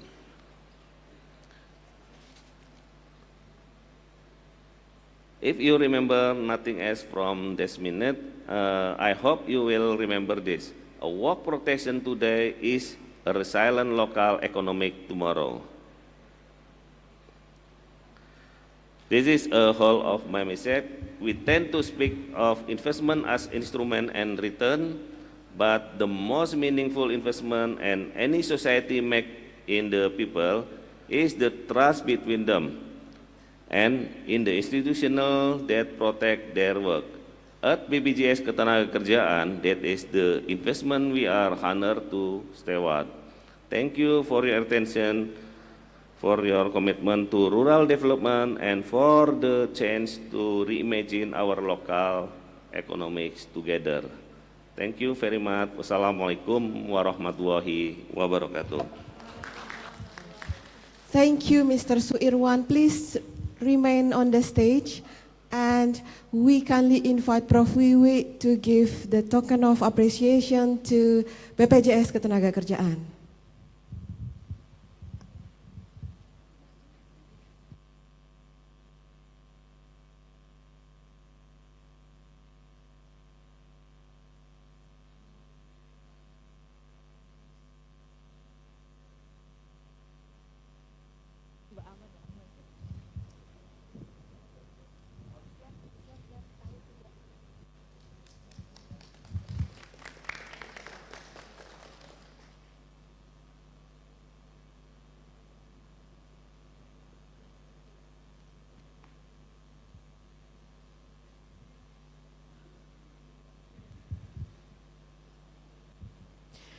Ladies and gentlemen, the next agenda is art performance, Gandrung Dance, presented by KAS FEB. Gandrung is a traditional social dance from Lombok. It symbolizes gratitude, warmth, and hospitality. At the end, the dancer will invite the audience to join in as the foster of togetherness. Please enjoy Gandrung Dance.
Excellencies, ladies and gentlemen, we now come to our main program, the plenary session, which will be led by our moderator.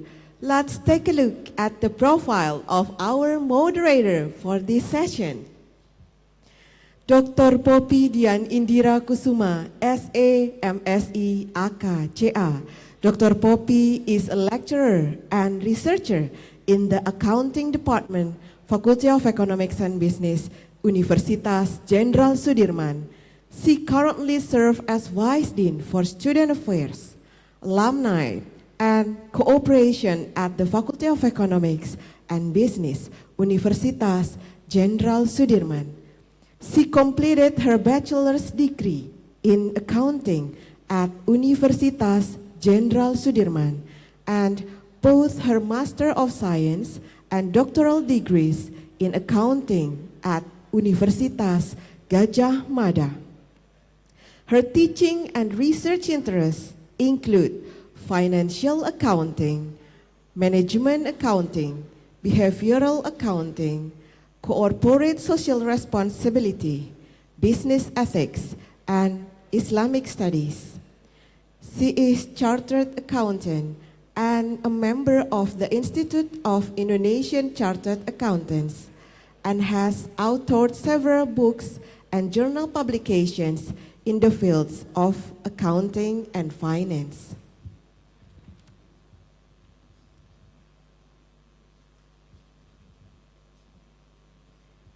Ladies and gentlemen, please join us in welcoming our moderator, Dr. Poppy Dian Indira Kusuma.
International Conference on Rural Development and Entrepreneurship, ICORE 2026, and the second International Conference on Sustainable Economics Management and Accounting, ICSEMA 2026.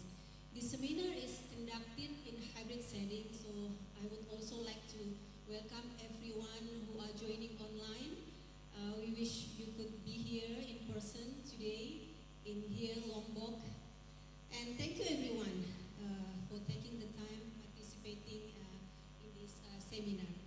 And we are especially honored to be joined by distinguished speakers from Malaysia and China. The two countries, they offer diverse experiences and then valuable insights and also unique perspective on rural and sustainable development. I believe that their expertise will help us to better understand the rural and also sustainable growth globally. Ladies and gentlemen, it is now my honor to introduce our first distinguished speaker, Associate Professor Dr. Roslina Kamaruddin from Universiti Utara, Malaysia. She is a research fellow at the Institute of Economic and Financial Policy, School of Economics, Finance and Banking, Universiti Utara, Malaysia. She obtained her bachelor and master's degrees in economics from University Sains Malaysia and a PhD from Universiti Kebangsaan Malaysia. Her research field is agriculture and development economics. Among her latest research projects are the socio-economic impacts of climate change on paddy farmers, modern agriculture community development development and people's income initiative through agriculture entrepreneur. Due to her expertise in the sustainable livelihood approach, she was appointed by the Ministry of Economy Malaysia as the lead researcher to conduct the profiling of the hardcore poverty eradication program from 2022 until 2025. She has made significant scholarly contributions through an extensive body of work published in journals, books chapters, and also conference proceedings. She also served in key leadership roles, and the latest one is as a Director of Economic and Financial Policy Institute from 2022 until 2023. And then our second speaker from China, Professor Wang Penggang. I would read the CV letter, but now I would like to welcome Dr. Roslina on the stage. Please, ladies and gentlemen, joining me to welcome Dr. Roslina.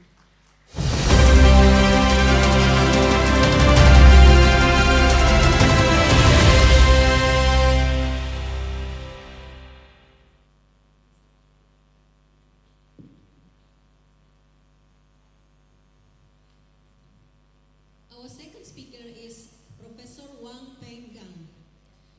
He is a professor and doctoral supervisor, director of the Institute of Population Research, School of Economics, Hebei University. He has roles as a council member of the Chinese Population Association, a council member of the Chinese Sociological Association, and a member of the China Association of Social Security.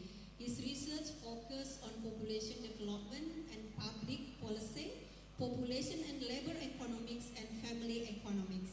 He is currently leading a key project of the National Social Science Fund of China. So ladies and gentlemen, please join me in welcoming Professor Wang Penggang. Professor Wang Penggang.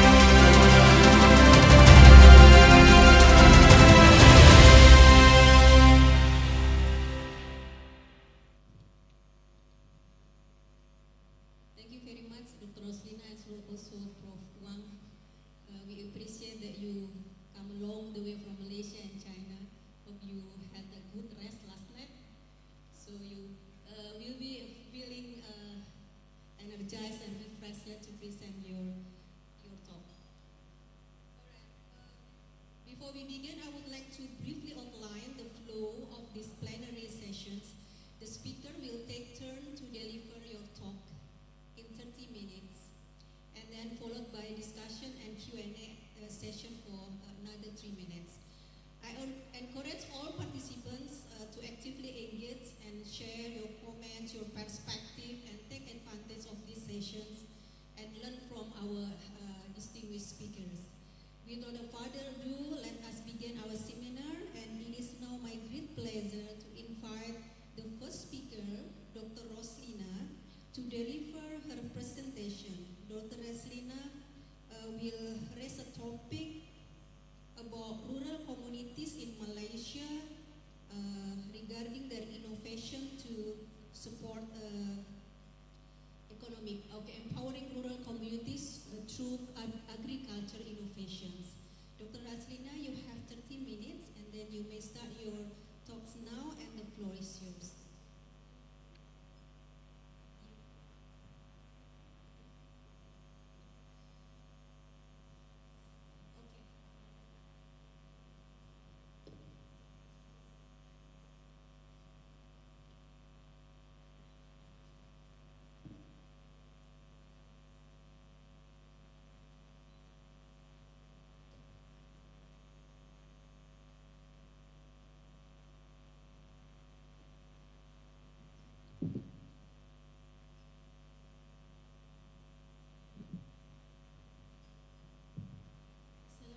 theoretical foundation that grounded for this project, which is focused on agriculture innovation system framework, and then followed by the IPR enhancement program in terms of program overview, and then in terms of how we use agriculture innovation model to implement this IPR intern project in UUM, and then program implementation, challenges and also outcomes, and finally I will conclude the discussion with the policy implication.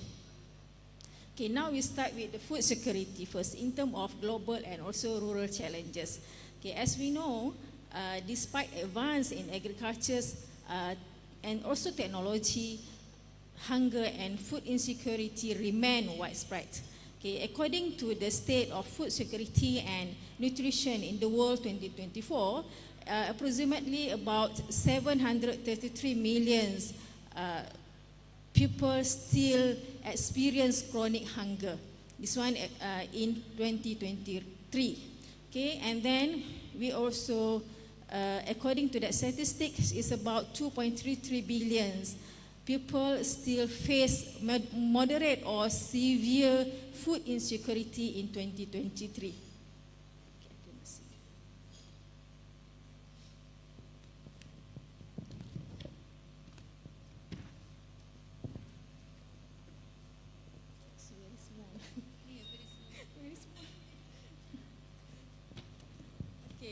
And of course, in this case, this food insecurity actually driven by the multiple factors, which is interconnected crisis. Among of them is the climate change. And this climate change actually has increased the frequency in terms of drought and also floods and also unpredictable weather patterns, and it affects the agriculture production. And then the second one is the geopolitical conflicts that also continue to disrupt our agriculture production and also international trade. And of course, all these factors will affect in terms of increase in the food price and reduce the purchasing power, especially for the vulnerable groups. Okay, and at the same time, this disruption will affect in terms of the global supply chains that increase production costs and also reduce food accessibility. As we know, most of the agriculture input actually come from the Western countries, especially from Ukraine, which is supplied to most of the ASEAN countries. And of course, because of that geopolitical conflicts, it will affect in terms of our input costs for the agriculture production. And of course, agriculture production directly contribute in terms of the food to, in terms of supply, food supply to the nation. So in this case, all this crisis, of course, will affect in terms of food security. And then the problem is the agriculture sector mostly involve rural communities, okay? Rural communities, because rural communities is the backbone of the agriculture growth. Okay? They involve in the agriculture as their main livelihood. Okay? So in this case, because of all these crises, it will affect in terms of their productivity, and then limited access to the modern technologies, and then inadequate extension services, insufficient in terms of financial support, and also weak market integration. So all these factors finally will impact in terms of their livelihoods, and also if this problem continuously occurs, it will deepen their poverty. And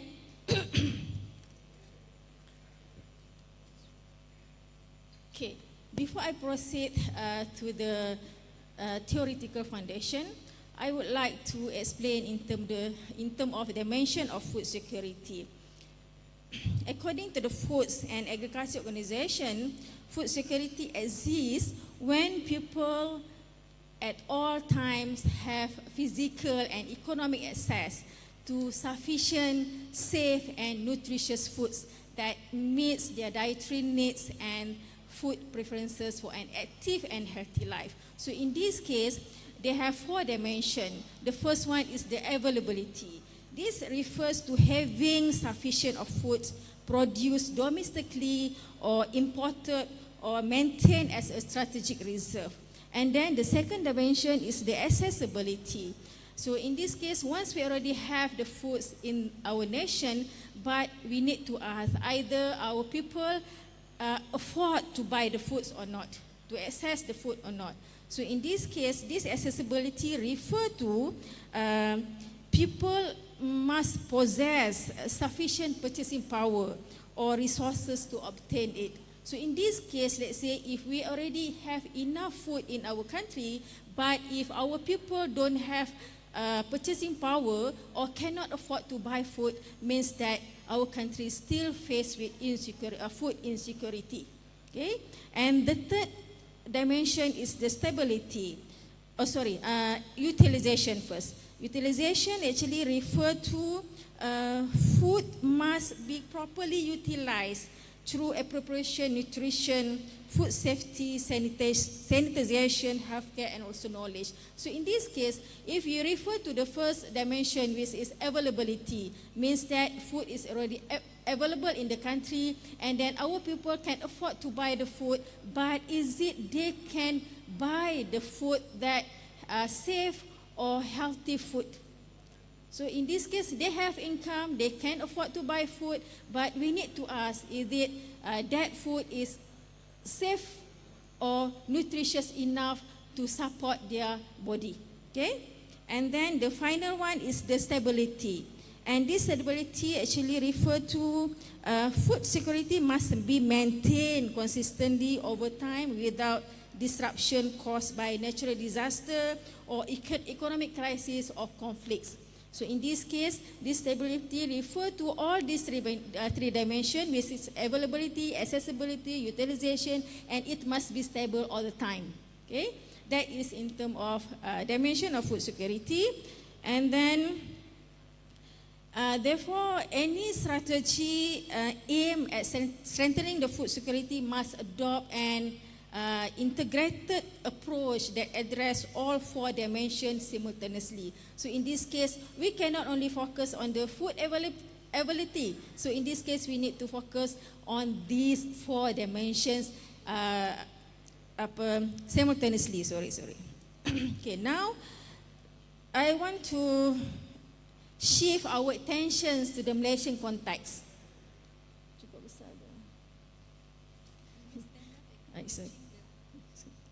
Okay, for the Malaysia context.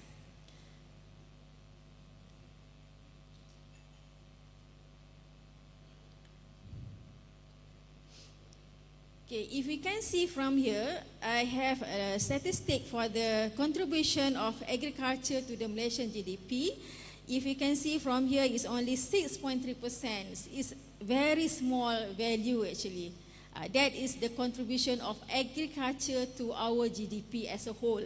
Means that even though the percentage is very low, but this sector remains strategically important for ensuring our national food security and also to support the rural livelihoods and also promoting economic resilience. Because even though our country focus more on the industrialization, focus more on the services, but the agriculture sector still supply the food to our people. So we cannot hide the agriculture from the economy, from the Malaysian economics. And however, in this case, I think it's not only for Malaysia, but significant to the whole nations, the whole world. We face several structural challenges, especially the first one in terms of aging workforce and declining youth participation in agriculture sector. Okay, from the statistic I show there, actually we have about 45.4% of agriculture holder are aged 60 years and above, which is quite old to involve in agriculture sector. Okay, and then why only 3.3% are aged between 15 to 30 years. So in this case, we can see it's a very small involvement from youth in agriculture sector. And at the same time, you can see also agriculture employment has been declining despite growth in Malaysia overall labor force. And this trend, of course, contribute to, in terms of labor shortages, lower productivity in agriculture sector, and also increasing dependence on foreign workers. Okay, and if this situation continues, Malaysia may face a greater risk in ensuring our long-term food security.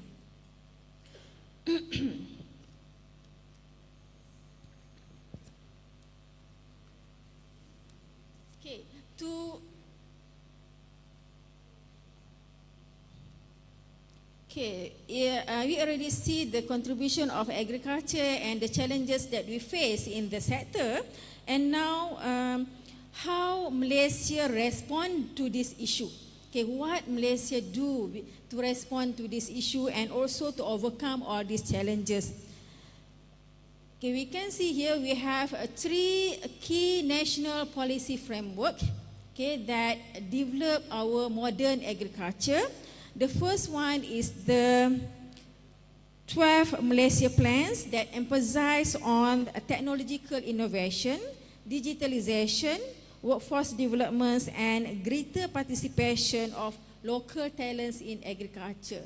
And the second framework is from Madani, the Madani economic frameworks that reinforce vision by promoting inclusive economic growth, strengthening food security, and also creating higher value economic activities that improve people quality of life.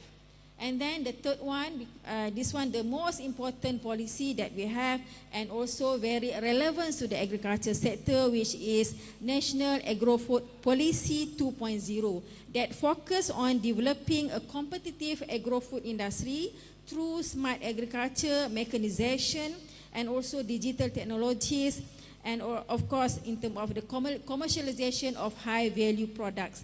And this collectively, this policy actually recognize that agriculture transformation requires more than increasing production.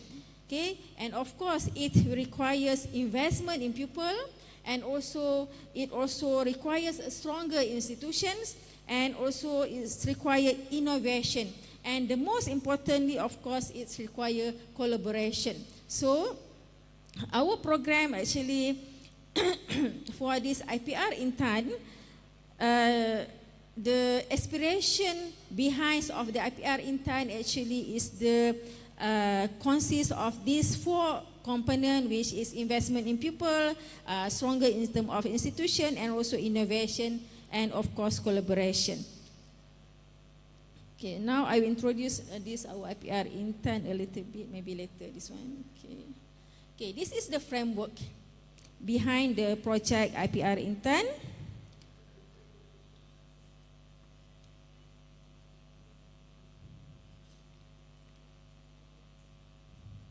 Okay, based on this framework, we can see there is integration between governments, universities and research institutions, private enterprises, and then financial institutions, extension agencies, and of course farming communities. So in this case, in order to innovate our agriculture sector, we have to have this collaboration between all these components. Okay, so in this case, agriculture innovation cannot follow the linear model like a previous one. Normally, research only develop the technologies, right? And then extension officers transfers the technology, but farmers will adopt all this technology. But in that case, in the modern agriculture sector, we need to integrate all these elements in developing our agriculture sector. Okay, based on this framework,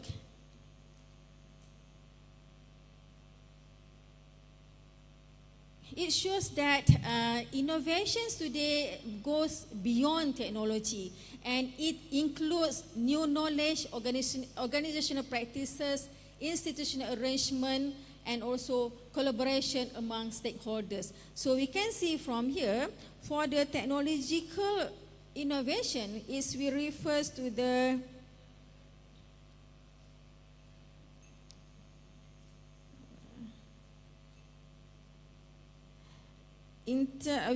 for the technological innovations, it includes precision agriculture, Internet of Things monitoring system, automation, and also digital farmings.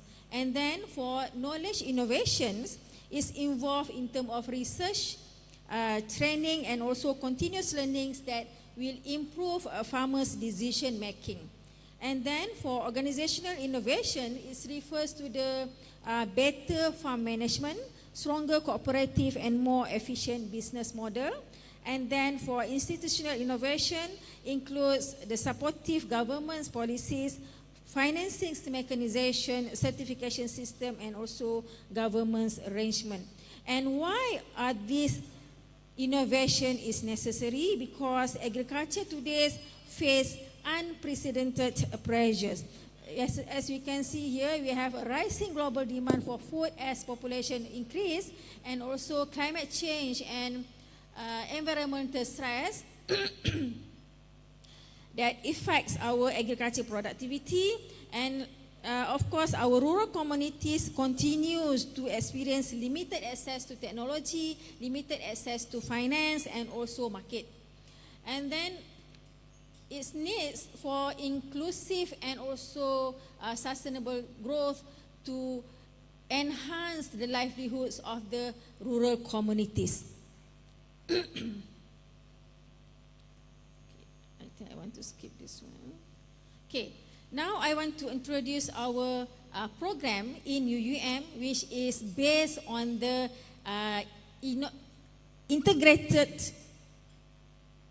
based on agriculture innovation framework that I presented just now. Okay, this is our program in UUM that we get the grant from the Ministry of Economy to run this project.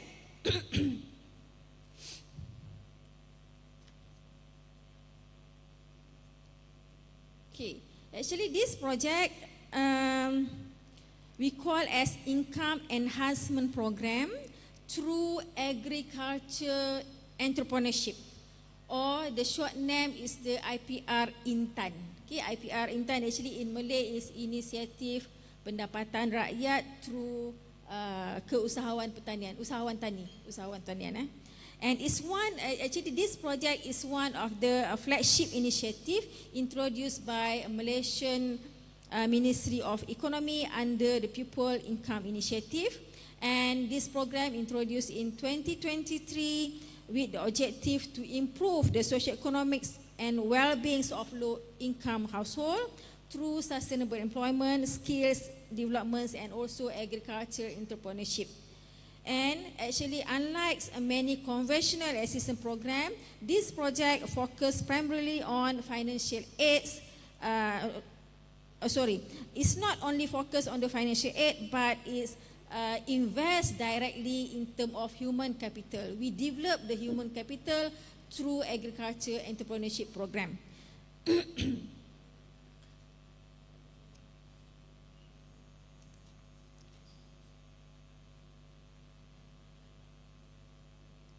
Okay, our target participant that will involve in the project actually come from unemployed youth.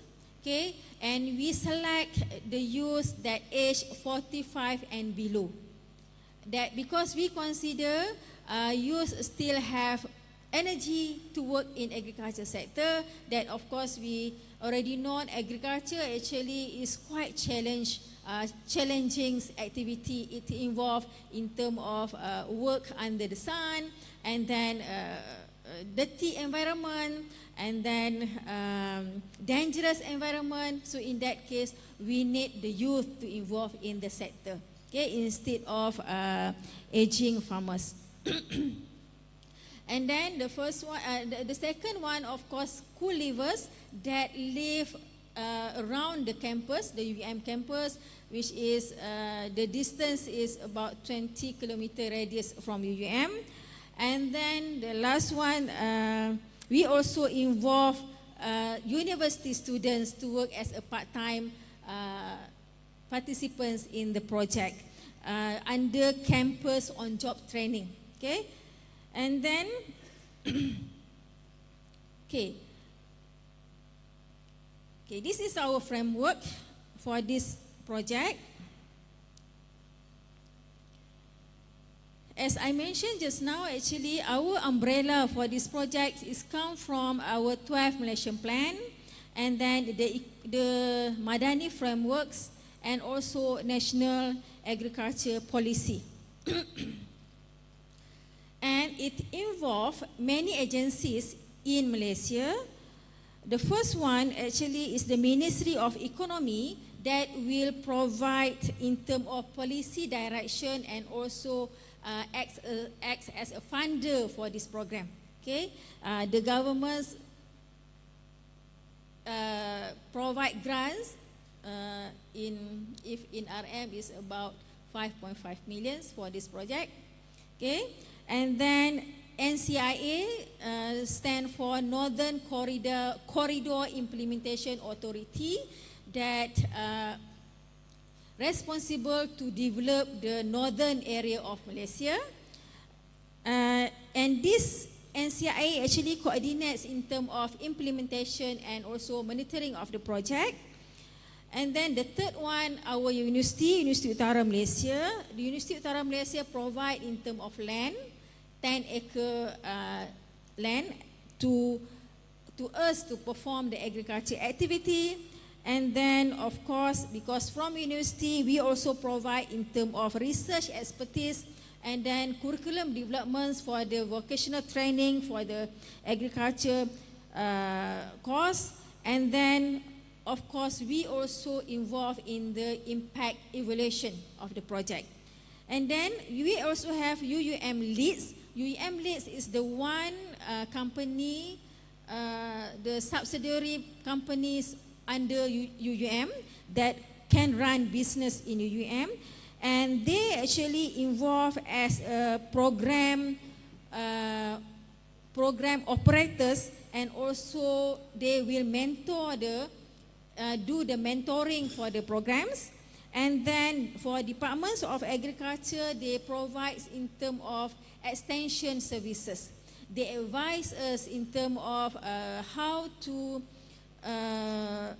follow the Malaysian agriculture practices, good Malaysian agriculture practices in order for us to produce high quality products. Okay, and then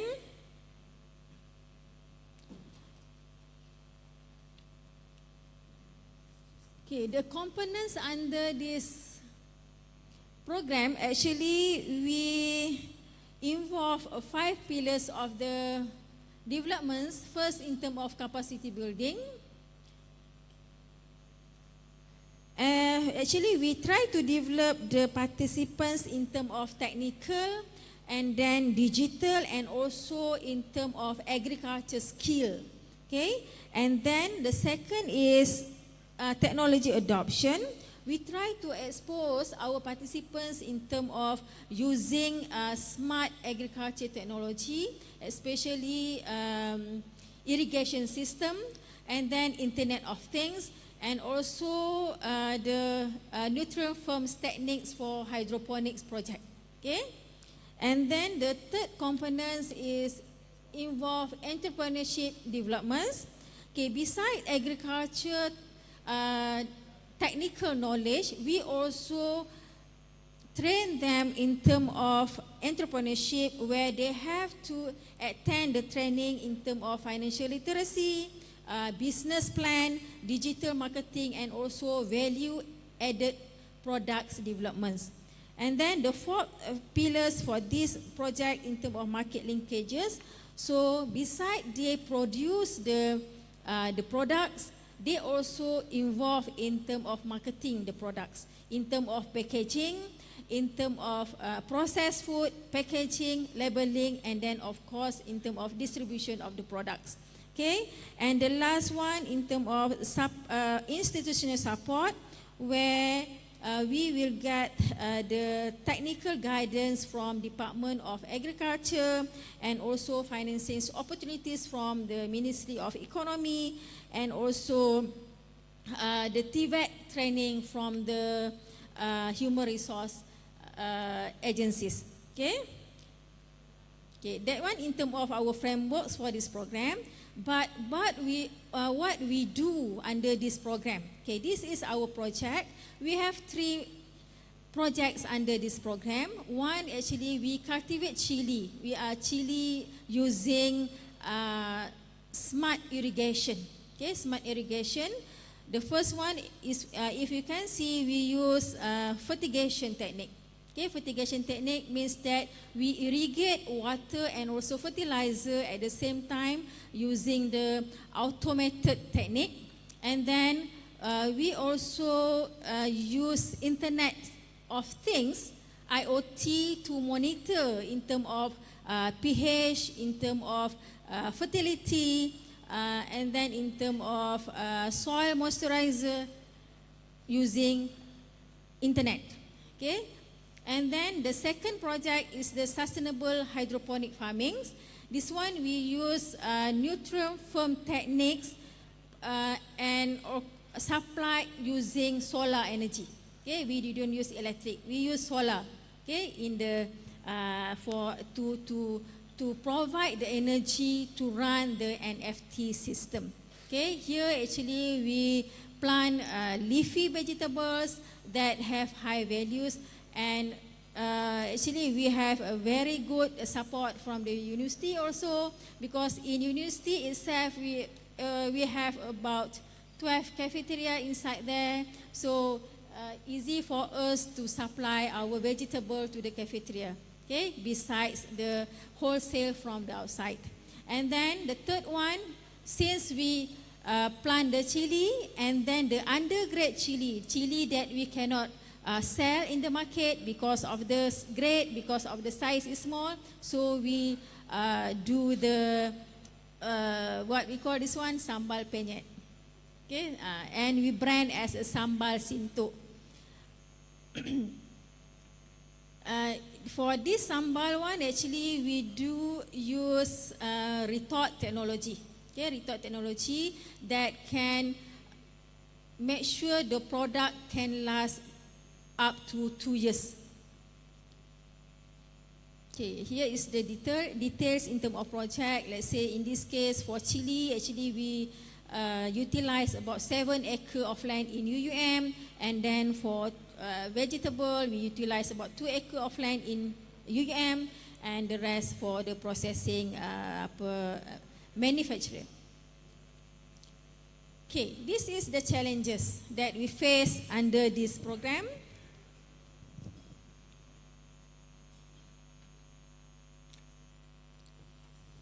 Okay, actually this project is considered the large-scale project, where actually we plant about 30,000 chili or using the polybag system. So we have 30,000 chili in 10 plots. We divided into 10 plots, and for each plot we have about 3,000 polybags, okay, with chili. And of course, for the commercial project and also large-scale project for agriculture, so we face with many risks and also challenges in the to implement this project. The biggest one actually relates to the participants' disciplines, how to manage the participant or how to manage the labor. Okay, because many participants actually come from low-income household with a limited educational background. Okay, normally they just finish the secondary school and then they join our project, and of course they lack in terms of experience, especially for the agriculture technical knowledge. And then adjusting to the discipline required, of course, in the commercial agriculture, they have to punctual. Okay, they have to come to the site at 8 o'clock until 5, but some of them actually cannot follow the time. Okay, that is the most challenges that we face in terms of how to manage the participants. Okay, and then of course these commercial projects need strict SOP, standard operational procedure, to handle it, because the chili cultivation is quite sensitive to the environment. But with the disciplines of the participants and also the risks that we need to overcome for the big scale project like this, actually is quite challenging. And then the second one, in terms of employee motivation and sense of ownership. Okay, because actually in this project, participants receive a fixed monthly salary, and then some naturally focus on meeting minimum work requirements only.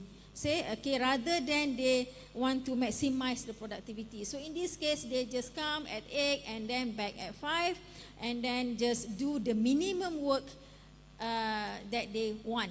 Okay, so in this case, they don't focus to increase the productivity.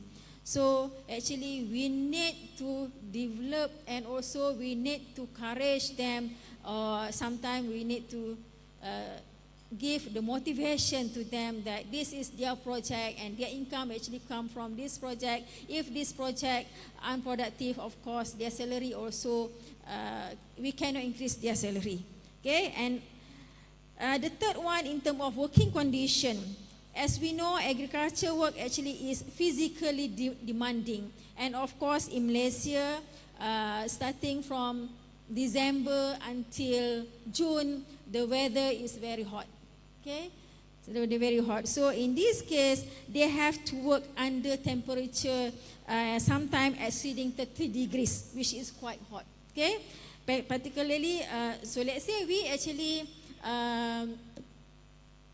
state that they have to come to the site at 8 to 5, but starting from 11 to 3, the temperature is exceed 30 degrees Celsius. So in that case, we also cannot push them to work at that time.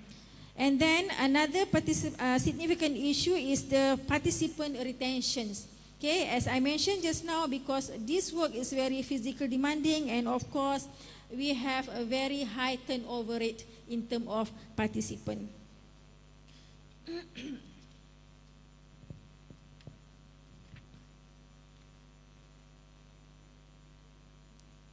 Okay, however, despite all the challenges and also risks that we face, the program also generate encouraging outcomes. The first outcome is income enhancement and also economics empowerment. Okay, unlike the conventional income assistance programs, this project actually create a sustainable income through employment and also skills development. Okay, participants actually receive the structured employment with a minimum monthly salary of RM2,000 per month, including their social protection scheme. Okay, and then the second outcome is the workforce development, where participants will receive the practical workplace-based TVET training. So at the end of the program, they will receive the Malaysian Skill Certificate, or we call as SKM Level 3, and by having this certificate, actually it shows that they already have the technical competency and they can work in the industry, especially for the agriculture sector. And of course, this program also we strengthen the entrepreneurship and also rural resilience, because participants learn in terms of financial literacy, agribusiness management, product development, and also market integration. Okay, that is our outcomes. Okay, as a conclusion, actually by implementing this project, I can conclude that this IPR intern, actually the agriculture should not longer be viewed as a traditional production sector, and it should be recognized as a knowledge-intensive, technology-driven, and also innovation-based industry capable of creating meaningful employment and also sustainable economic opportunities. And then for the second one is the rural development program should move beyond short-term financial assistance, but we need to focus in terms of investment in capital, human capital, okay? And of course, as a universities, sometimes actually, conventionally, we think university just focus on the education, just sharing knowledge, but from this project, actually, we found that university not only focus on the teaching and research, but we demonstrate that university can also become active agents of rural transformation by connecting research, education, innovation, and also community engagement. Because since our university actually situated in the rural area, in the remote of Malaysia, just near to Thailand border, so actually that in that area the agriculture sector is still vast for us to explore and of course to share our knowledge and our expertise with the community. And then this agriculture innovation actually require collaboration, where we can say that governments cannot work alone actually, and university also cannot work alone, and industry of course cannot work alone, and of course community also cannot work alone. So we need to have the collaboration in order to transform our agriculture sector to ensure that our food security agenda is achieved. And so from this project actually we experienced the demonstration that rural development is fundamentally about empowering pupils, not just to increase the productivity of the agriculture sector. Okay, because by empowering or to empowering the communities, then we can improve their rural activities and of course their livelihoods. Okay, I think with that I end my presentations. Thank you very much.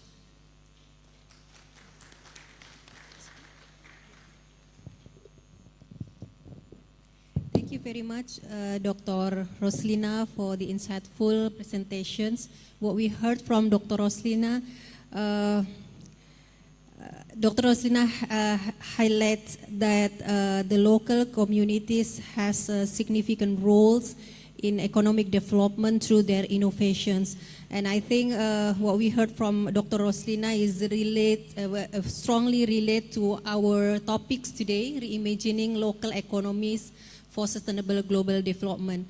Ladies and gentlemen, as we navigate an era marked by rapid technological changes and then economic uncertainties, Dr. Roslina proved that in Malaysia, local community has a significant role for national development. And before we proceed to the next speaker, I would like to remain again for all participants online and offline to actively engage in this seminar, and please prepare your comments or questions to be delivered in the Q&A sessions. And there would be door prize for those who has questions or comments in the Q&A sessions, but unfortunately the door prize is only for offline participants. Okay. Now it's honor for me to proceed the session to the next speaker. So Prof. Wang will deliver his talk, and the topic he raised today is changes in Chinese rural populations and social security systems. Professor Wang, you have 30 minutes and you may start now, and the floor is yours. Okay, good morning, everyone. I'm Wang Penggang from Hebei University. My presentation is about China's rural population change and social security system. This is my outline, presentation outline, 4 parts.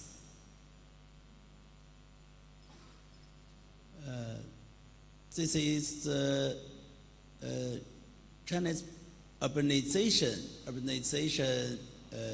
rate from 2000 to 2024, from 39% to 67%.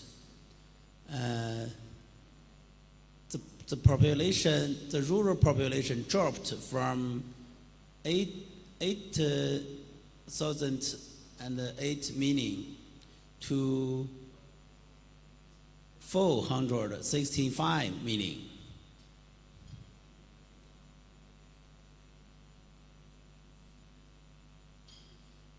And this is the age structure of the rural population. The proportion of people over 16 years old in rural area now it's about 24%.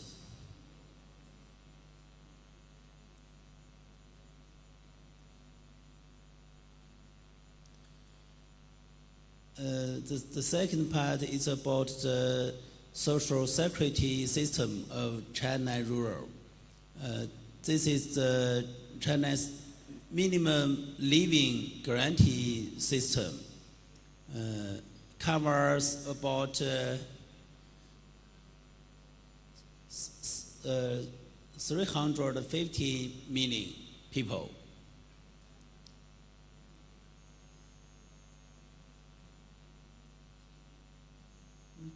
Okay, sorry.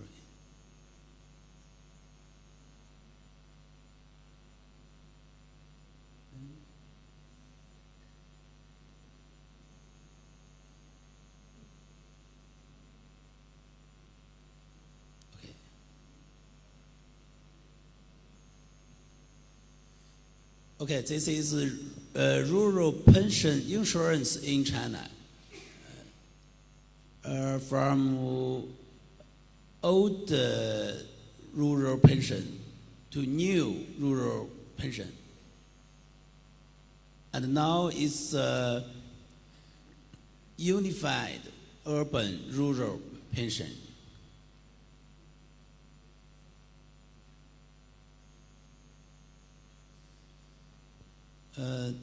This is the fundamental model for urban and rural residents pension insurance.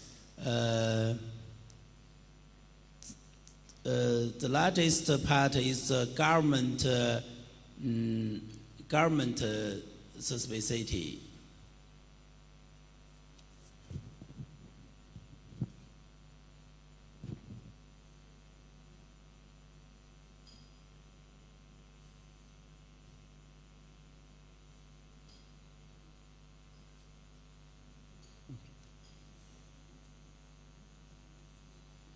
This is China's rural healthcare system, from cooperative medical care to universal health insurance.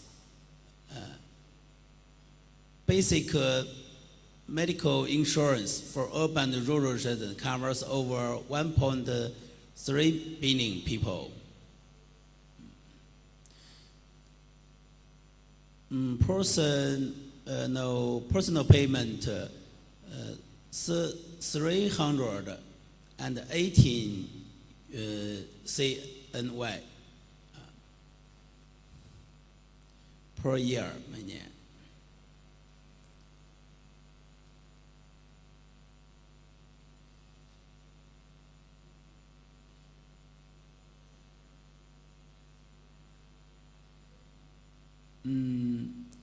And this is the foundation of this social security system. the income gap between urban and rural areas is getting smaller and smaller.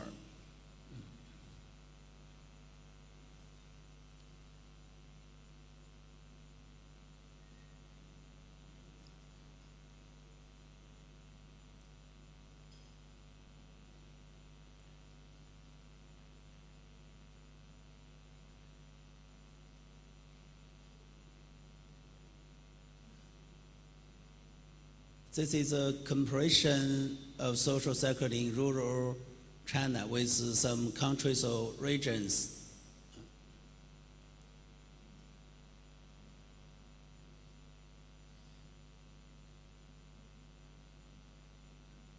Social security spending as a share of GDP is about 7%.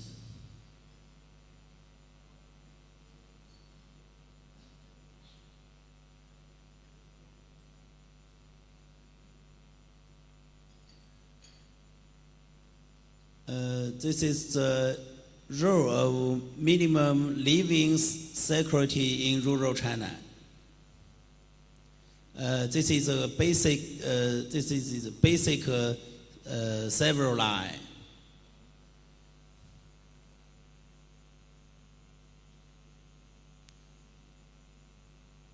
And adjust the income distribution.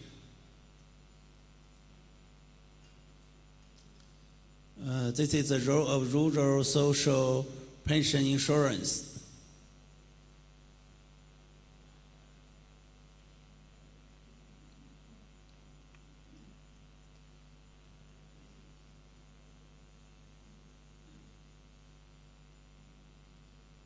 First, provide expected protection. Second, reducing intergenerational pressure.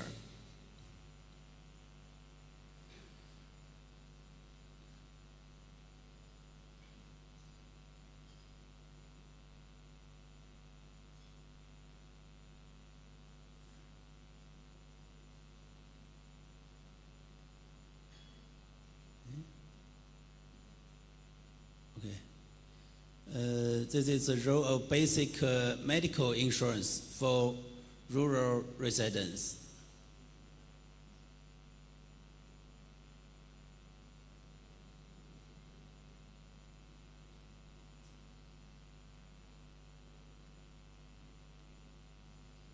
The last is my research paper about the impact of rural pension levels on the next generation fertility plan.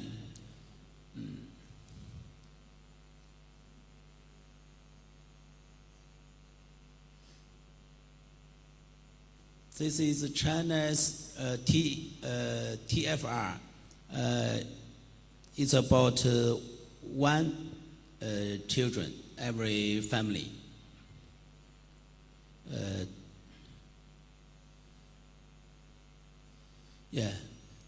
China's current TFR is about 1, which is far below the replacement level.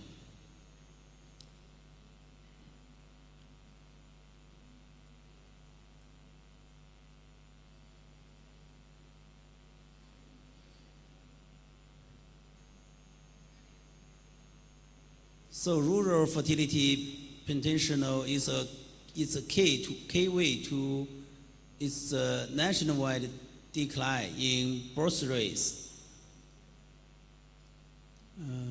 This is our theoretical analysis framework.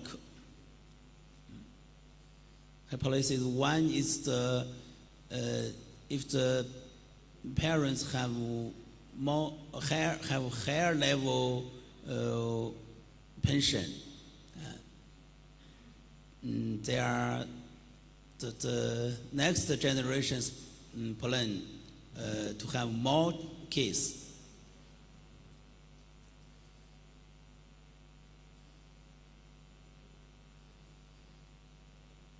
This is a description of our data.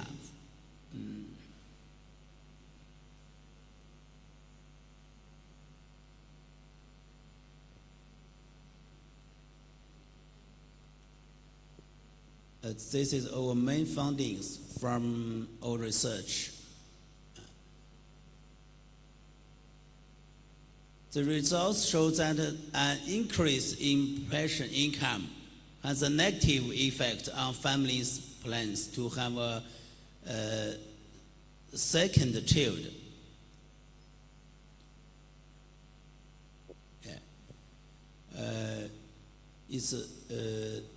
Pensions are actively encouraging people to want more children.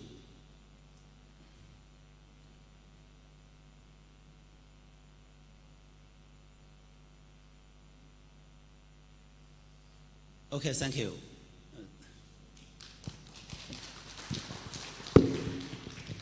Okay, thank you very much, Prof. Wang. Again, Prof. Wang has highlighted the role of rural communities, in in economic growth, and particularly in social security system in China.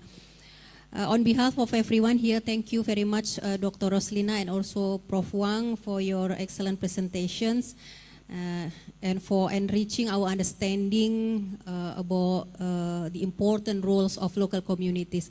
Ladies and gentlemen, we are now entering the discussions and Q&A sessions.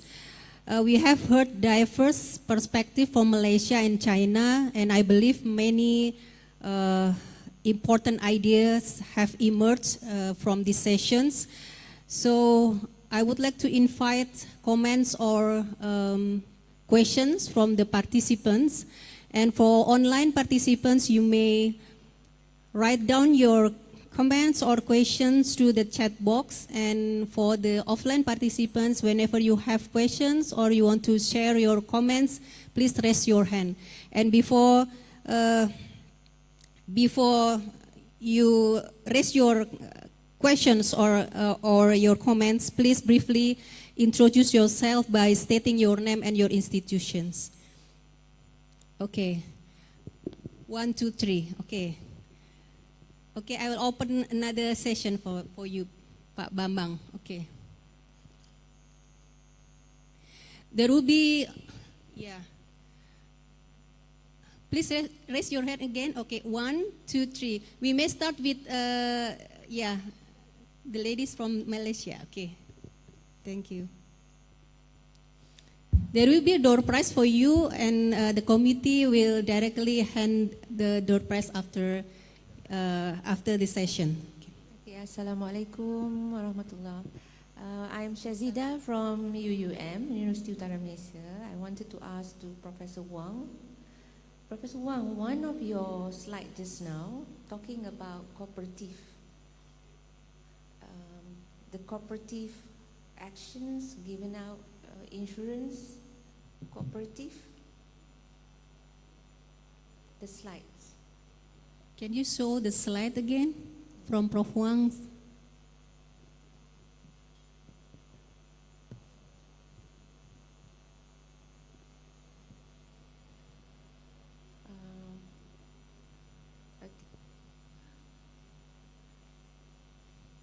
Okay, the other one, you have mentioned about cooperative.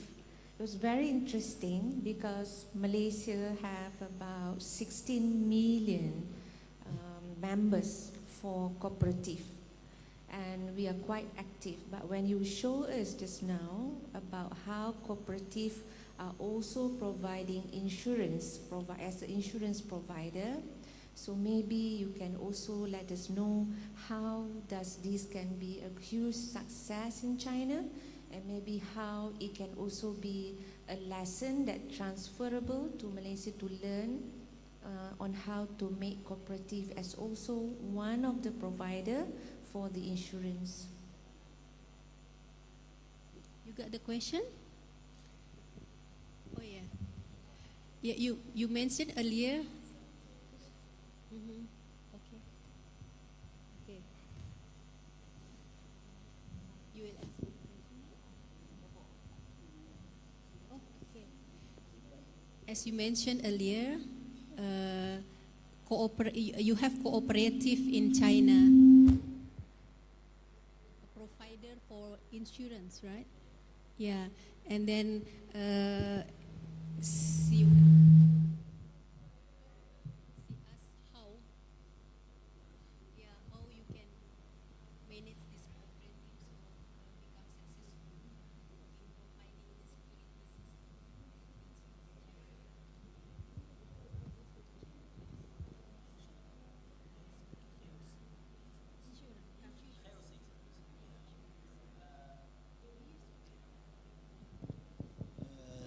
Okay. Sure.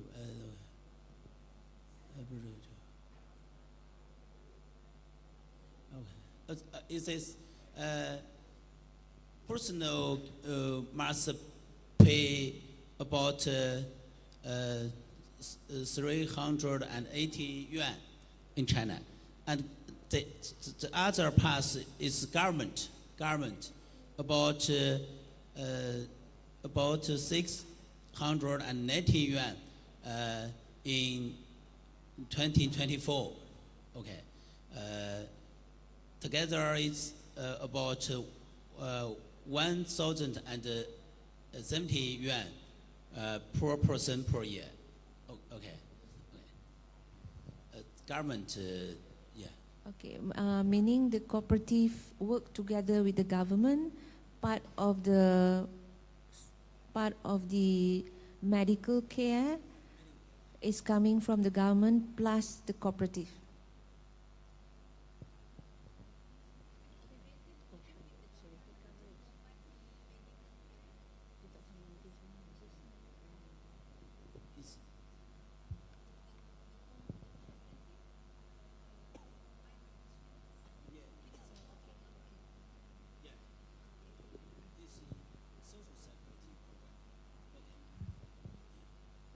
Okay, Prof Wong, understand.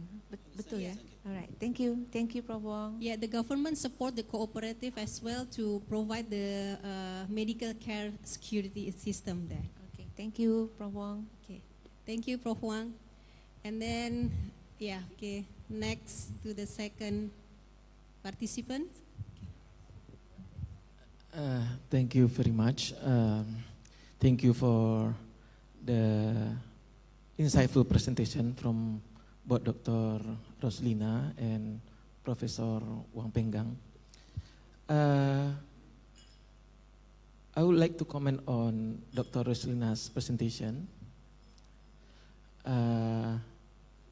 It is very interesting to note that in Malaysia you have IPR Intan, yeah, and in Indonesia, IPR Intan I think is very encouraging. But in Indonesia, we also have KDMP, Koperasi Desa Merah Putih, which is a bit controversial. Yeah.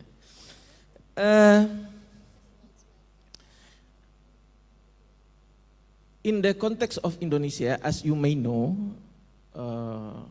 I don't know much about the context of Malaysia. Farmers are considered as informal economy, informal entrepreneurs.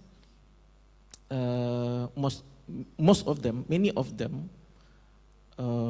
want to enter farming because there is no other opportunities, and they have small land. If I'm not mistaken, IPR Intan needs or require about 10 acres or something. In Indonesia, it is a bit difficult for small farmers to have such a big land, huge land. So my question is how to enhance the effectiveness of this program, especially in the context of Indonesia, because in my mind, one question come to my mind is what lessons can we take from this, from the context of Malaysia to Indonesia. And because I'm an entrepreneurship researcher, I'm also interested in the concept of rural entrepreneurship.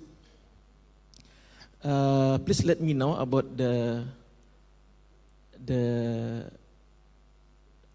how to implement this IPR Intan, more specifically how to attract young generations come to farming, because as I mentioned previously, there are two types of farming. Urban farming in Indonesia, in terms of urban farming, I think it is okay. Indonesia, we can implement this kind of program. But in rural areas, that's a bit much more difficult than we expect. So thank you very much for your answers. Okay, thank you, Doctor, for the question. Okay, let me explain again. Actually, for the IPR Intan, the business model actually involve the business enterprise. Okay, actually the grant from the ministry, and they will open the tender, and the tender must be bid by the business enterprise that have the in term of capital, in term of land and everything. Means that this one involve the business entity, the big scale business entity, as the what we call anchor company to run this project. So this anchor company actually have to have land at least 10 acre in term of size, and then of course they have in term of capital, the finance. Okay, and then the grant actually from the governments, just the seed money for them to run this project with their actually the main concerns here is the business entity. It's not the individual farmer. Okay, actually the project go through the business enterprise, the big scale business enterprise, and then this business enterprise have to hire the poor communities as a participant to involve in this project. So means that for this project, we didn't provide in terms of financial assistance or in terms of equipment or in terms of project directly to the individual community. No, actually through the business entity, and then that business entity will hire the poor or individual community to involve in the project as a participant. And of course, they will get the monthly salary, fixed monthly salary, which is the minimum we should pay them is around RM2,000, which is the minimum wage for the Malaysia. For business entities, are they new one or existing one? Of course, the experienced one. Okay. Yeah, of course they have to have experience in the activity they will involve. If they want to do the hydroponic, they have to have vast experience in the hydroponic. And if they want to plant the mushroom, they have to vast experience in that activity. They own the land or they hire the land from the farmers? They own their land, or maybe they can rent land from others, but they hire the the poor people or the poor community to work in the project. So in this case, actually, this approach is based on the workplace employment. So we hire them to work in the project, and we give them the stable income every month. And of course, instead of salary itself, the package also include in terms of the technical training. Technical training means that let's say for the agriculture project, of course they will have training related to the projects. If we run the hydroponic, they will have the training for hydroponics. If we do the fertigation chili, they have to involve in the technical training for the chili fertigation. And at the same time, they also equip with the business model training, financial literacy, digital marketing, because we want to enhance their entrepreneurship skill as well. So we hope that after they get the TVET certification from us, then they go out, they become entrepreneur. Who? The farmers? Yes, the farmer that involved with us as a participant. Actually, we didn't call them as a labor, but we call them as a participant. Okay. Because if normal labor, you just work in the project, right? But for participants, beside work, you get the salary, but they also get in terms of the skills that very systematic, based on systematic module under TVET, under we call that one is Jabatan Tenaga Kerja Malaysia. That will provide the technical certification for them.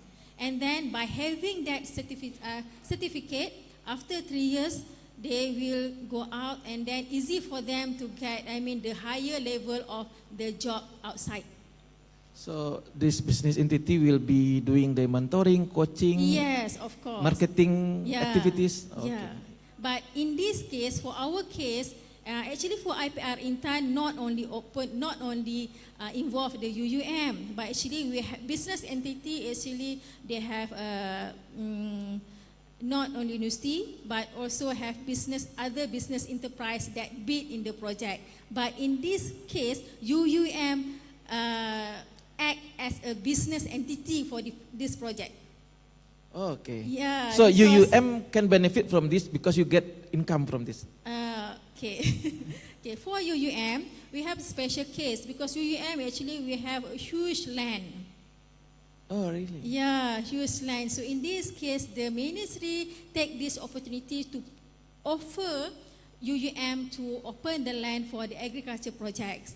Because actually in UUM we have one program under our school also, which is agribusiness. And most of the lecturer in the agribusiness department, actually they have the technical skill, even myself, agriculture economist, and we have the agronomists, we have the biotechnologists, we have also digital agriculture marketing, agriculture finance, but normally we just teach and do our own research. But for this project, besides teach and do our research, we also share our knowledge through this project with the community. And we also act as a business company. Oh, very interesting. Thank you very much. Thank you. Hope they answer your question, sir. Okay. Okay, the next participant, okay, over there.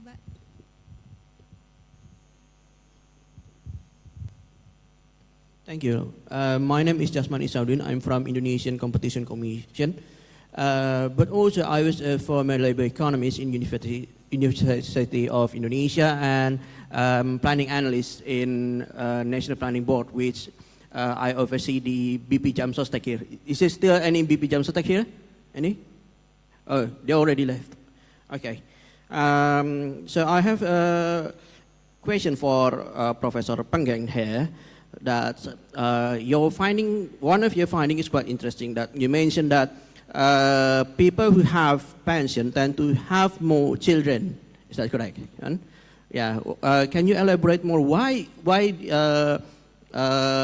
it happens like that? When people have pension, they tend to have more children. Because here in Indonesia, we have an old adagium which people relies on more children than because children is their not source of income, such of source of income, and they realize their pension life on the children. That's why Indonesians tend to have more children in the past. I'm not really sure today because we kept the number of children into 2. Okay, and also we see that actually until today, Indonesian do not have. Indonesian is more involved in informal sectors. That's why the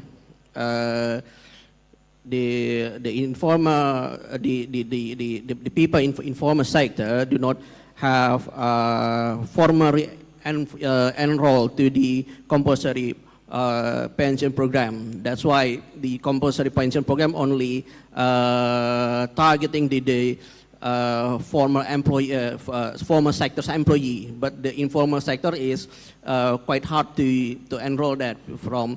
I'm not really sure. They have a lot. BP Jam Sostek have a lot initiative to involve them. I'm not really sure what's the name right now. BP Bintang or something like that to include them, but most of Indonesians do not have the pension because they are more in the formal sectors. Thank you. Okay, thank you, Professor Wang. The question is for you. So, Well, honestly, that was my question as well. Why this could be happen? Yeah, when they have pension, then it tends to have more children. Okay, you got the question? I think this is a special.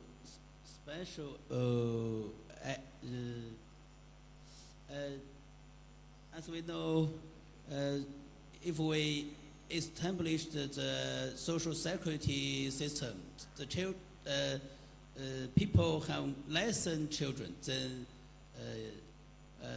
But China now have the lowest fertility in the world. It's only higher than Korea. So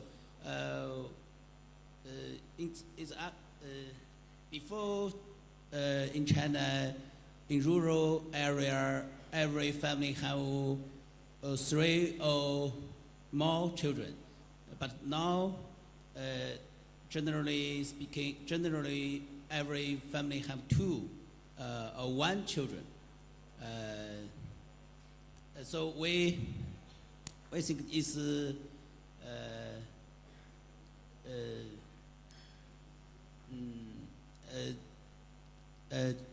economic factors.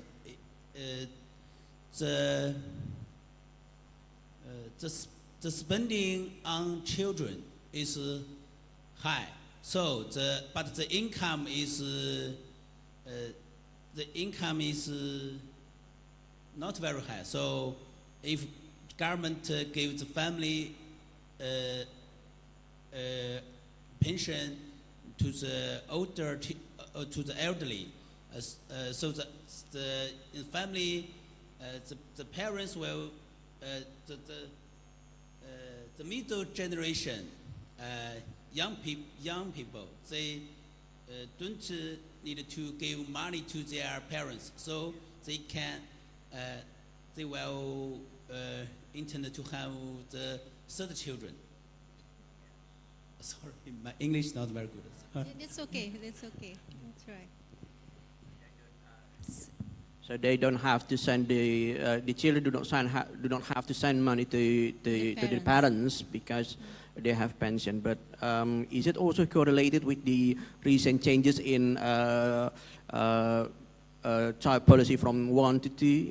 Is any correlation that because of the not only because of the pension creates or incentivizes parents to have more children, but also the policy changes because you have a low TFR there, and below the replacement level of 2, and then if I'm not really mistaken here, the China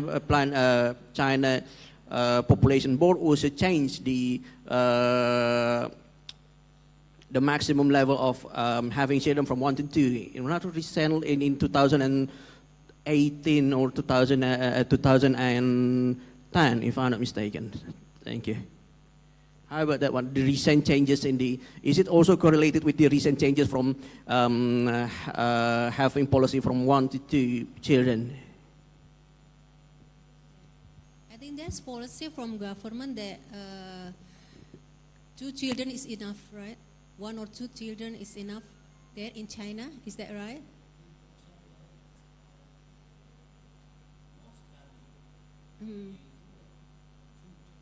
Okay.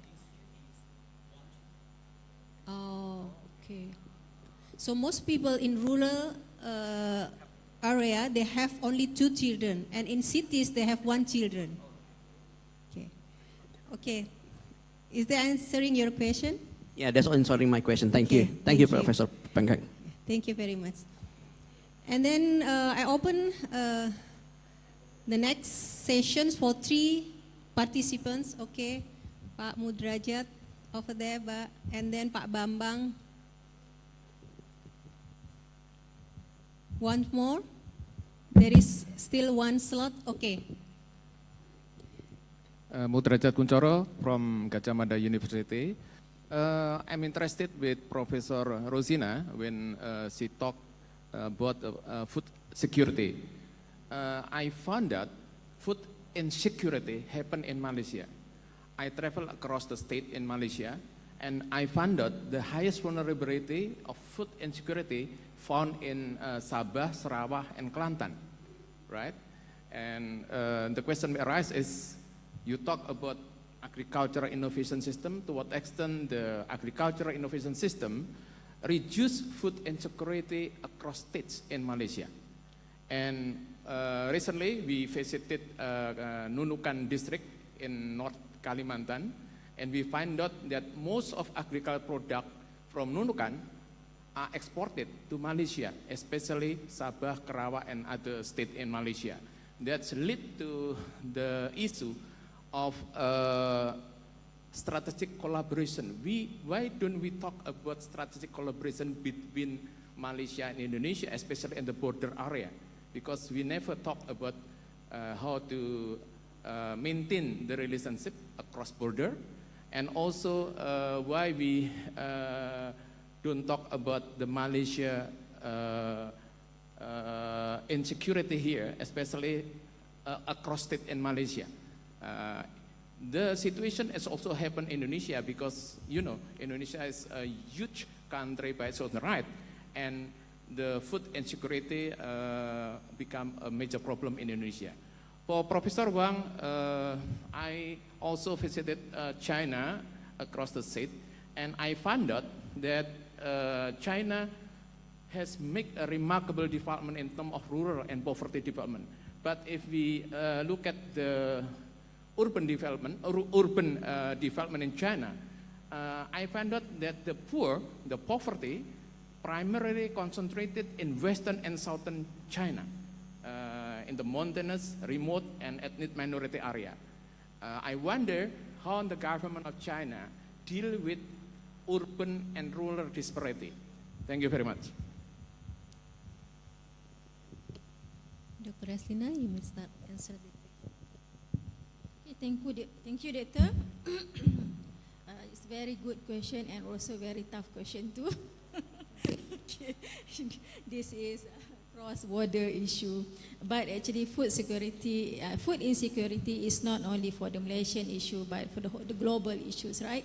Okay, for the state, okay, in Sabah, Sarawak, and Kelantan, actually the states that have higher poverty rate. But in Malaysia, actually, even though they have the higher poverty rate, but the poverty rate actually is less than 5%. But for Sabah and Sarawak, of course, as we know, they have a very large area, the large area that situated in the remote area. And this food security, as I discussed just now, is not only refer to food availability, but also we need to consider in terms of accessibility. This accessibility, of course, we discuss in terms of is it the people can afford or not to buy the food. So in this case, based on our statistic, our food actually, for example, our staple food, beras, nasi, rice actually we only produce domestically is about 63%. We produce domestically, and about 37% we have to import from Thailand, from our neighbor country, Thailand, and also Vietnam. So in this case, in terms of food availability, of course it comes from the domestic produce and also from the imported resources, and also from our reserve that we have. So in this case, for the Sabah, Sarawak, Kelantan, as we know that their income level is a little bit low compared to other states, okay? Because of the economic activities, the employment there is very limited. So in that case, they face food insecurity in terms of they cannot afford to buy the food, and also if even they can afford to buy, but they cannot afford to buy healthy food, safety food, or nutritious food that according to their body needs. Okay, that is also considered as food insecurity. Okay, but as I said just now, our staple food like rice and even meat, the protein source like meat, we still have for meat, of course, that is the very chronic self-sufficient level. For meat, we only reach about 20% self-sufficient level, means that we imported meat about 80% from outside, actually from India, from Australia, and everywhere. Okay, so of course, even though in other states, like beside these three states, Sabah, Sarawak, and Kelantan, even in my state, in our UUM, Kedah also still have actually a significant percentage in terms of the poverty rates and also food insecurity. Okay, but okay, the second question in terms of the cross-border policy between Indonesia and Malaysia. Actually, we do import much the food product from Indonesia, right? Especially in terms of coffee, chocolate. Actually, in 1950s until 1970, we produce our own coffee, we produce our own chocolate, but now no more already. We imported all from Indonesia.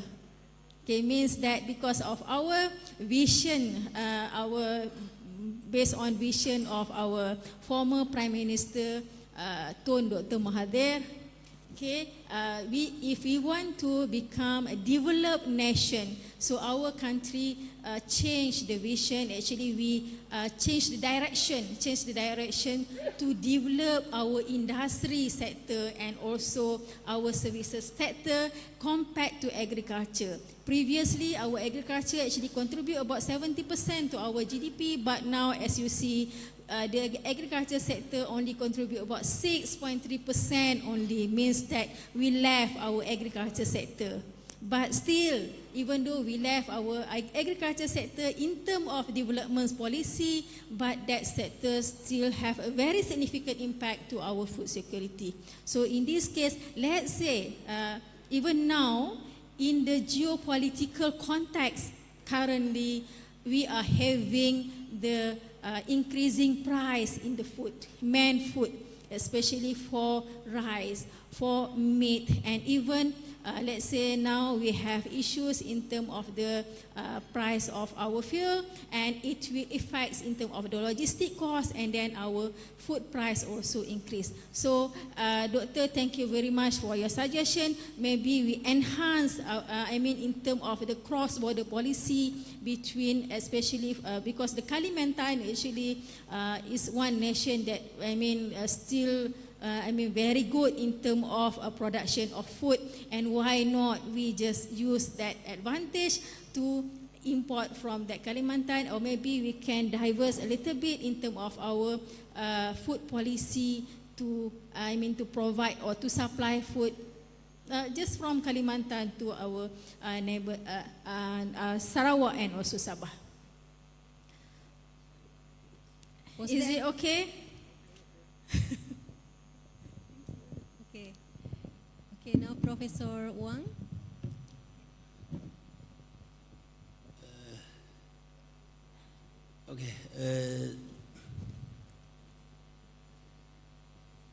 We know China take a different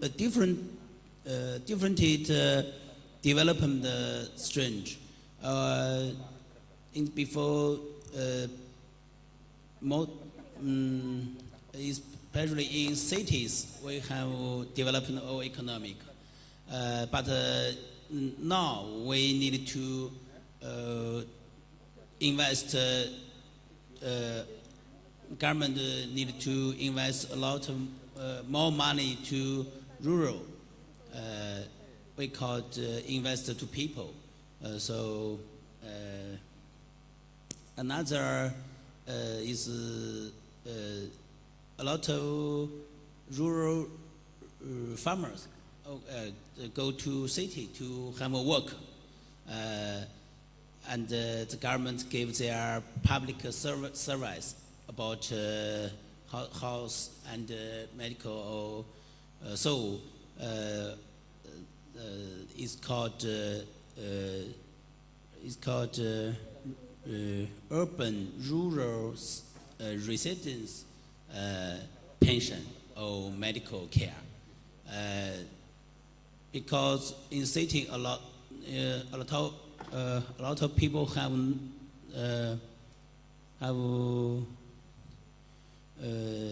without formal employment. So they need to have a social security. They have the same social security with the rural resident. So the social security also play a role to help the urban people, right? So government support them. Yeah. The question was how to handle this disparity of poverty, right? And then one of the effort from the government is providing the social security. Is that right?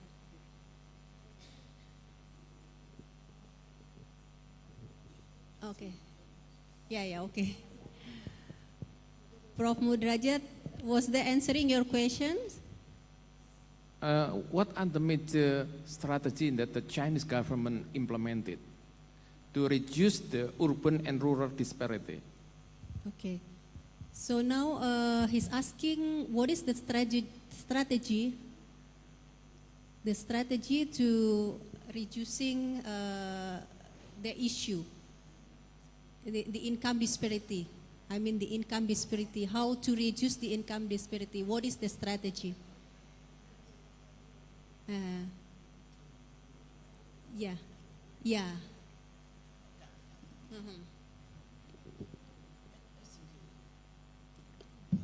I think is more farmers go to city to have a work. I think it's a better way narrow the gap. So people in urban area are encouraged to go to the city to have work, like that. Is there any comment, Prof. Mudrajat? Yeah, I've been to China many times, and I found out the major economic activities in China located in the eastern coastal area, while the rural area located in the middle, in the western and also southern part of China. My question actually very simple: how the government, reduce the disparity between urban and rural area?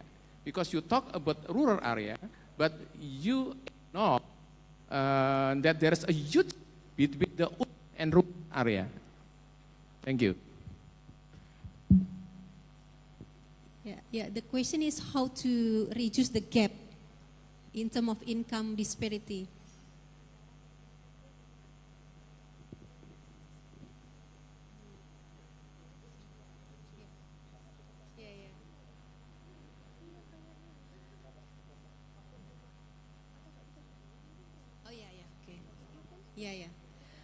Prof. Mudrajat, I think it needs some time to think about that, and after the conference, Prof. Wang will have another discussion with you. Okay, thank you. Thank you, Prof. Wang and Dr. Roslina. And then the next participants, and then the next question from Mas Bambang, yeah? Okay. Someone help me, is there any question from online?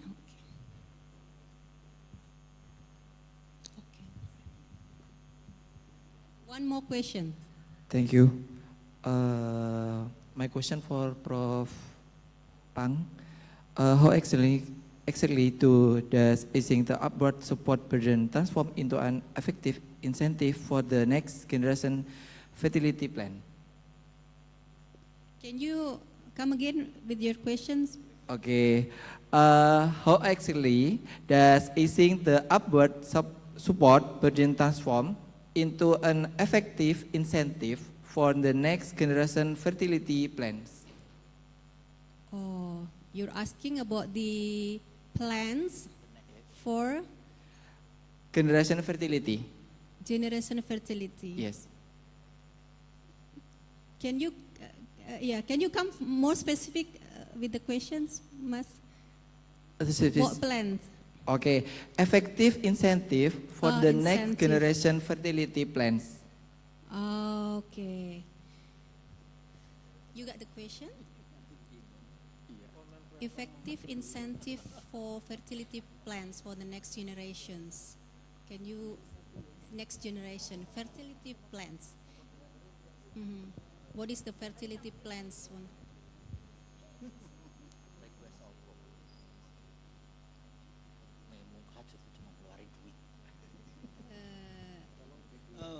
No, China now is not have the family plan. You can have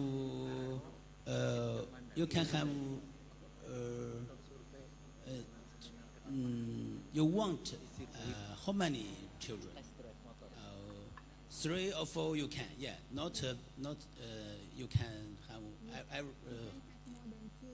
Yeah. 2 children. Yeah. I think it's economic development and with income increase. So the people invest a lot to children. So they have less than children than before.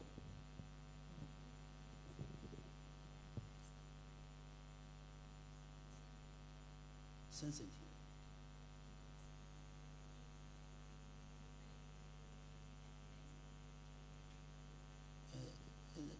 No, in the last year, China government, if your family have 0 to 3 years old children, the government will give the family 300 yuan per children per month. And okay, and so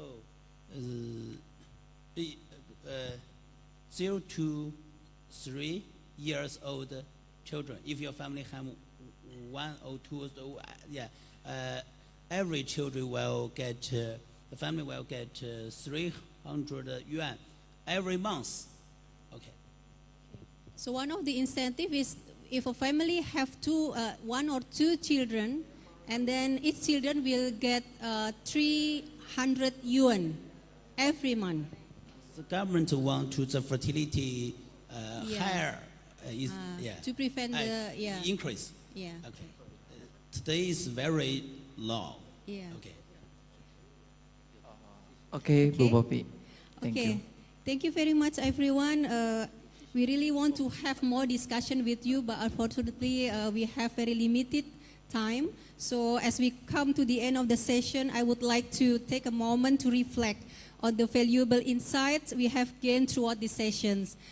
Today we have been privileged to hear from distinguished speakers representing Malaysia and China, each of whom has highlighted the important roles of local communities in national and international economic development.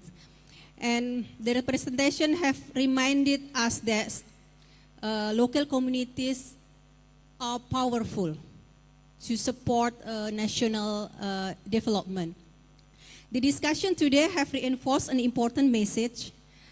While our context may differ, but in terms of aspirations and challenges, I think they are increasingly interconnected. And to end this session, I would like to express my sincere gratitude to Prof. Wang and also Dr. Roslina for generously sharing your thoughts, your expertise, experiences, and insights. Your contributions have enriched our understanding about the role of local communities. And I would also like to thank all participants for your active engagement throughout thoughtful questions and enthusiastic participation throughout the seminar. On behalf of organizing committee, thank you for being part of this meaningful academic exchange, and let us carry forward the ideas and then perspective and connections that have emerged from today's exchange. Well, this concludes our seminar session. It has been an honor to moderate these sessions. I wish you all continued success in your academic, professional, and personal endeavors. I now respectfully return the floor to the Master of Ceremony for the continuation of the program. Thank you very much. Wassalamualaikum warahmatullahi wabarakatuh.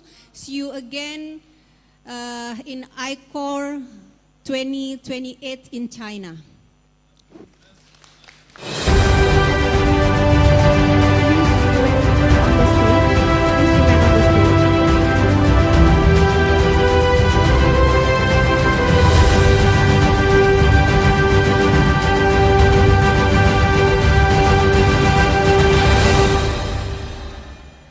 Our sincere appreciation to Dr. Poppy for leading the plenary session. Let us now continue with the next agenda. We would like to express our appreciation by presenting certificates to our speakers and moderator. Please join us on stage, Prof. Wiwi, to give the certificate.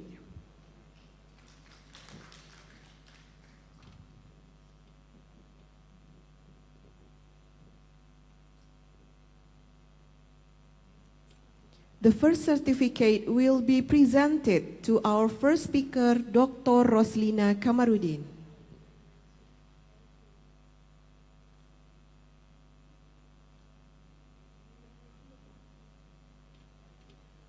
Next, the second certificate goes to our second speaker, Prof. Wang Penggang.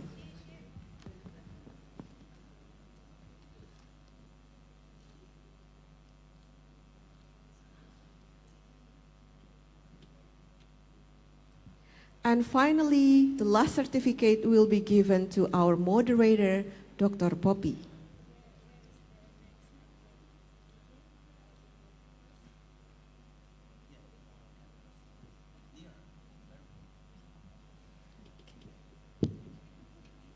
Please remain on the stage.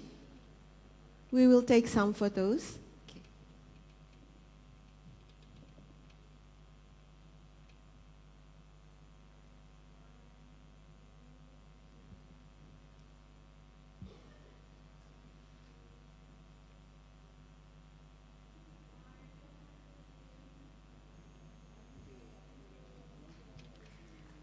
Thank you very much to Prof. Wiwi, Dr. Poppy, and all the speakers.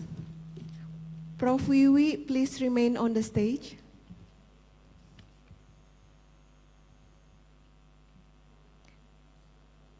Thank you.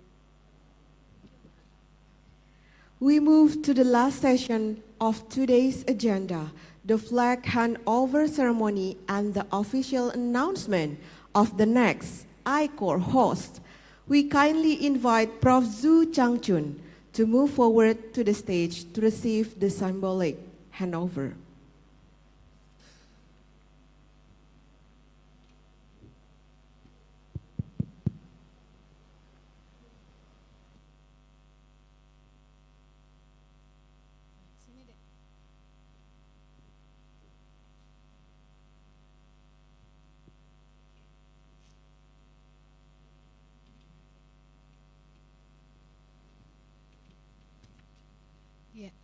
Thank you.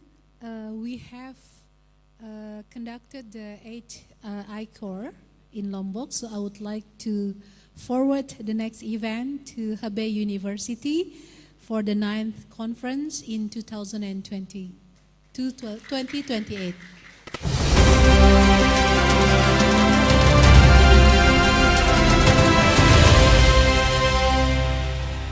Thank you.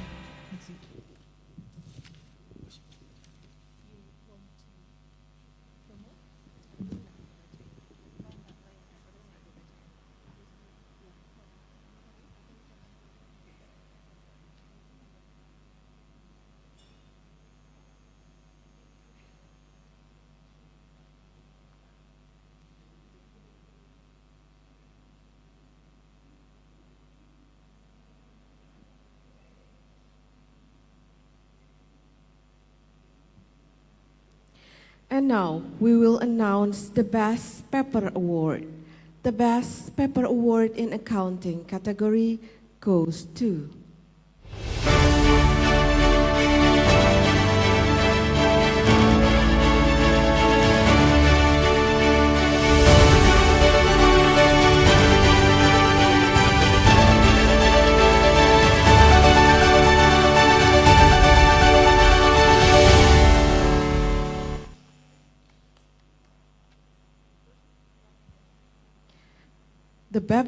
The Best Paper Award in Economics category goes to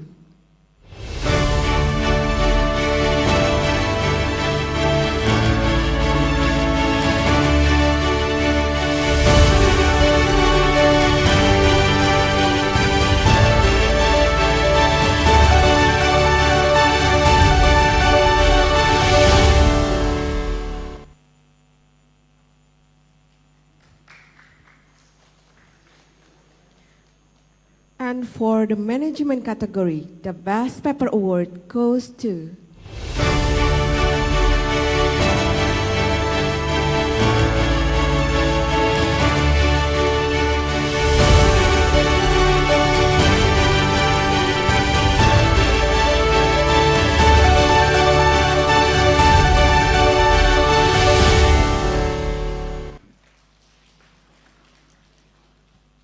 We kindly invite all the winners and Mrs. Kiki to come forward and join us on the stage for awarding session and a group photo.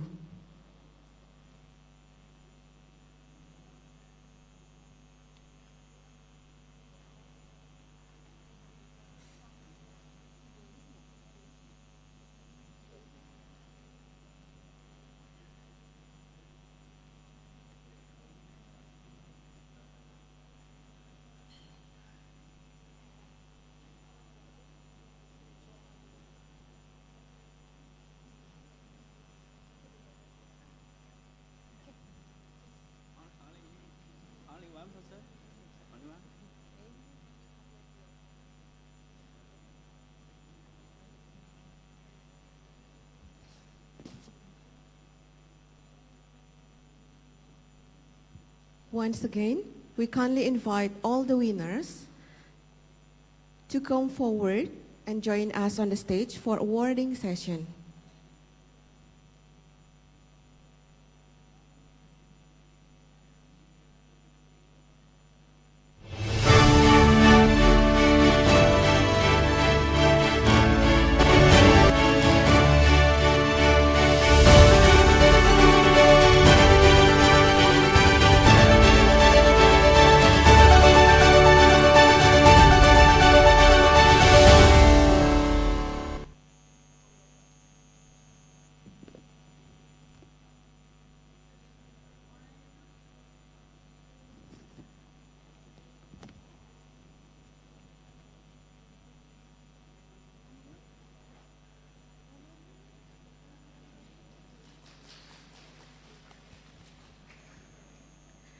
Excellencies, distinguished speakers, participants, ladies and gentlemen, it has been a meaningful session this morning, and we truly appreciate your time and attention.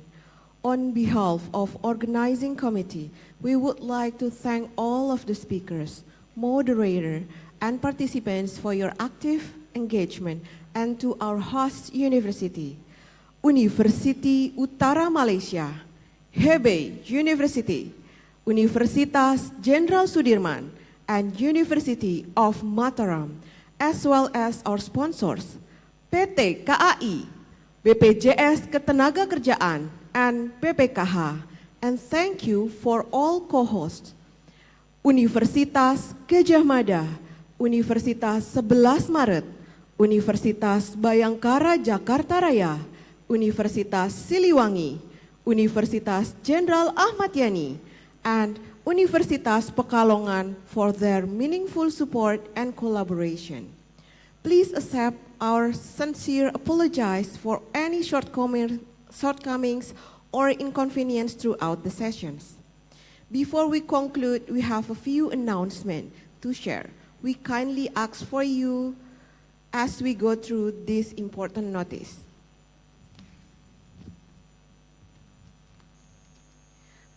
kindly fill out both of barcode provided on the screen, please.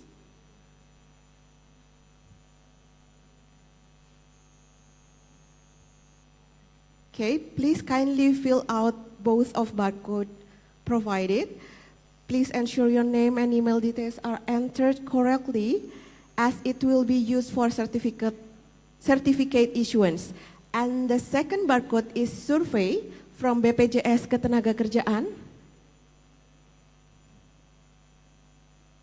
Okay, and our next agenda is lunch and prayer break. Before we continue to the next sessions at 1 p.m., for the next sessions, presenter, please head to Medana.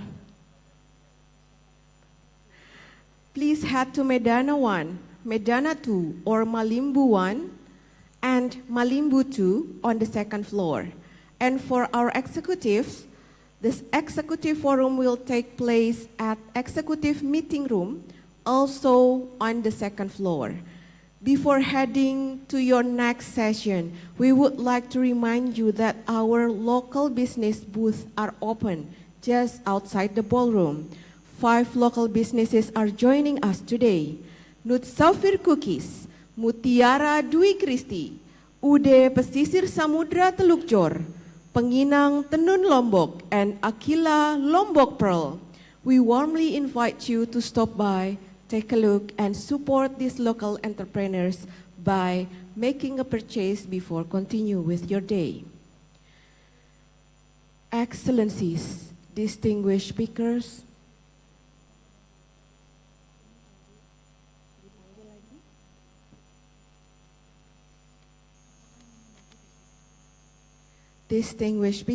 participants, ladies and gentlemen, once again, I would like to invite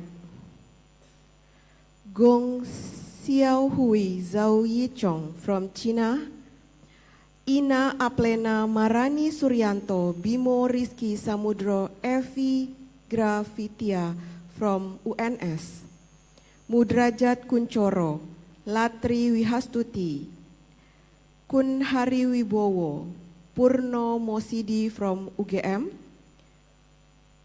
Michelle Bernadette, Chandra Antanova from Prasetya Mulia, Rini Widyaningsih, Dewi S. Dona from Unsud, I Setyaningsih, Robertus Suraji, Lintang Putri S. Tiarto from Bayangkara.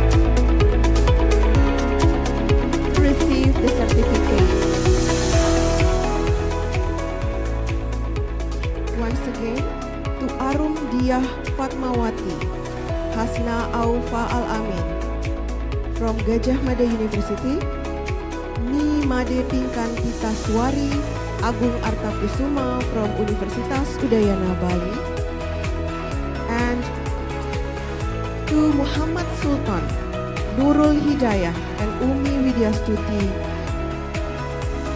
please come forward on the stage to receive the certificate.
Mereka bekerja sepenuh hati. Joget-joget aja nyantok. Ayo, sudah terlambat kita. Baik. Totalitas tanpa kenal lelah. Cuci yang bersih ya piringnya. Ladies and gentlemen, for your Namun kesejahteraan information, masih menjadi asas. Room 1, located in Ruang Medana 1 on the second floor, and Room 2 is located in Ruang Medana 2 on the second floor, and Room 3 is located in Ruang Malimbu 1 on the second floor, and Room 4 is located in Ruang Malimbu 2 on the second floor. Excellencies, distinguished speaker, participants, ladies and gentlemen, we now come to the end of the plenary session of ICORE International Conference 2026. Thank you and see you at the next ICORE 2028 in China. Good day, everyone.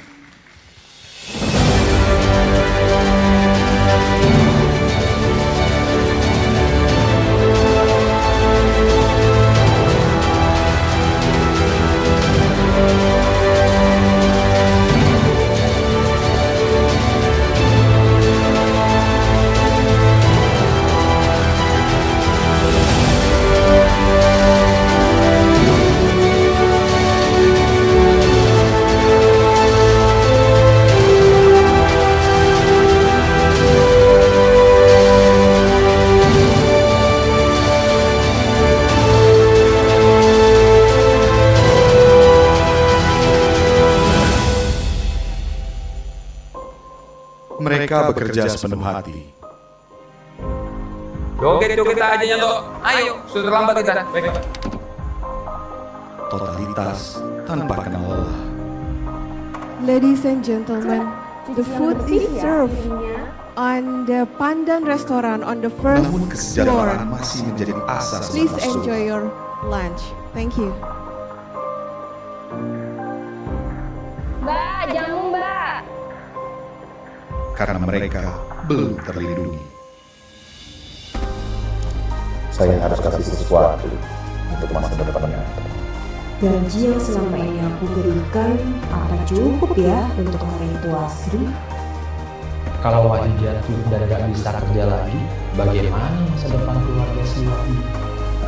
Semoga jualanmu ini laku terus Mbak Mar. Jadi kamu bisa membiayai pendidikan anakku sampai sarjana nanti.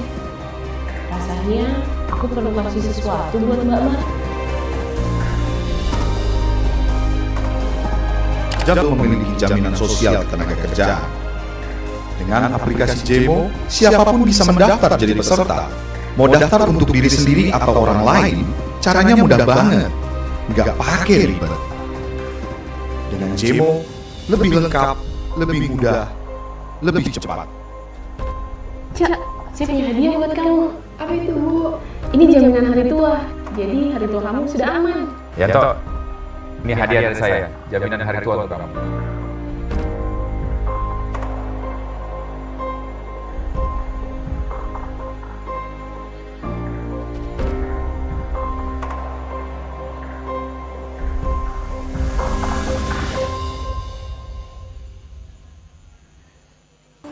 Pak, hati-hati yo. Bagi para pekerja keras yang berlomba dengan matahari pagi, Turun ya kan? Ya badai dengan kategori 4 ini datang dengan ada jaminan kecelakaan kerja. Buat yang banting tulang demi cita-cita yang tersayang. Ada jaminan hari tua. Boleh Dok, pokoknya ikut dukung. Hati-hati Pak. Untuk yang memutar roda mengejar rezeki, nggak khawatir jalani hari. Ada jaminan kematian dan beasiswa 2 anak. BPJS Ketenagakerjaan agar mereka bisa kerja keras bebas cemas. Pasti aman, pasti cair, pasti tenang. Perlindungan pekerja sejahtera. BPJS Ketenagakerjaan. In every journey, when steel wheels turn, cutting across the horizon between day and night, they travel, delivering a peace of mind. With every turn of the wheels, there are extraordinary people working tirelessly behind the scenes. They are professionals dedicated in working in collaboration to create an exceptional travel experience.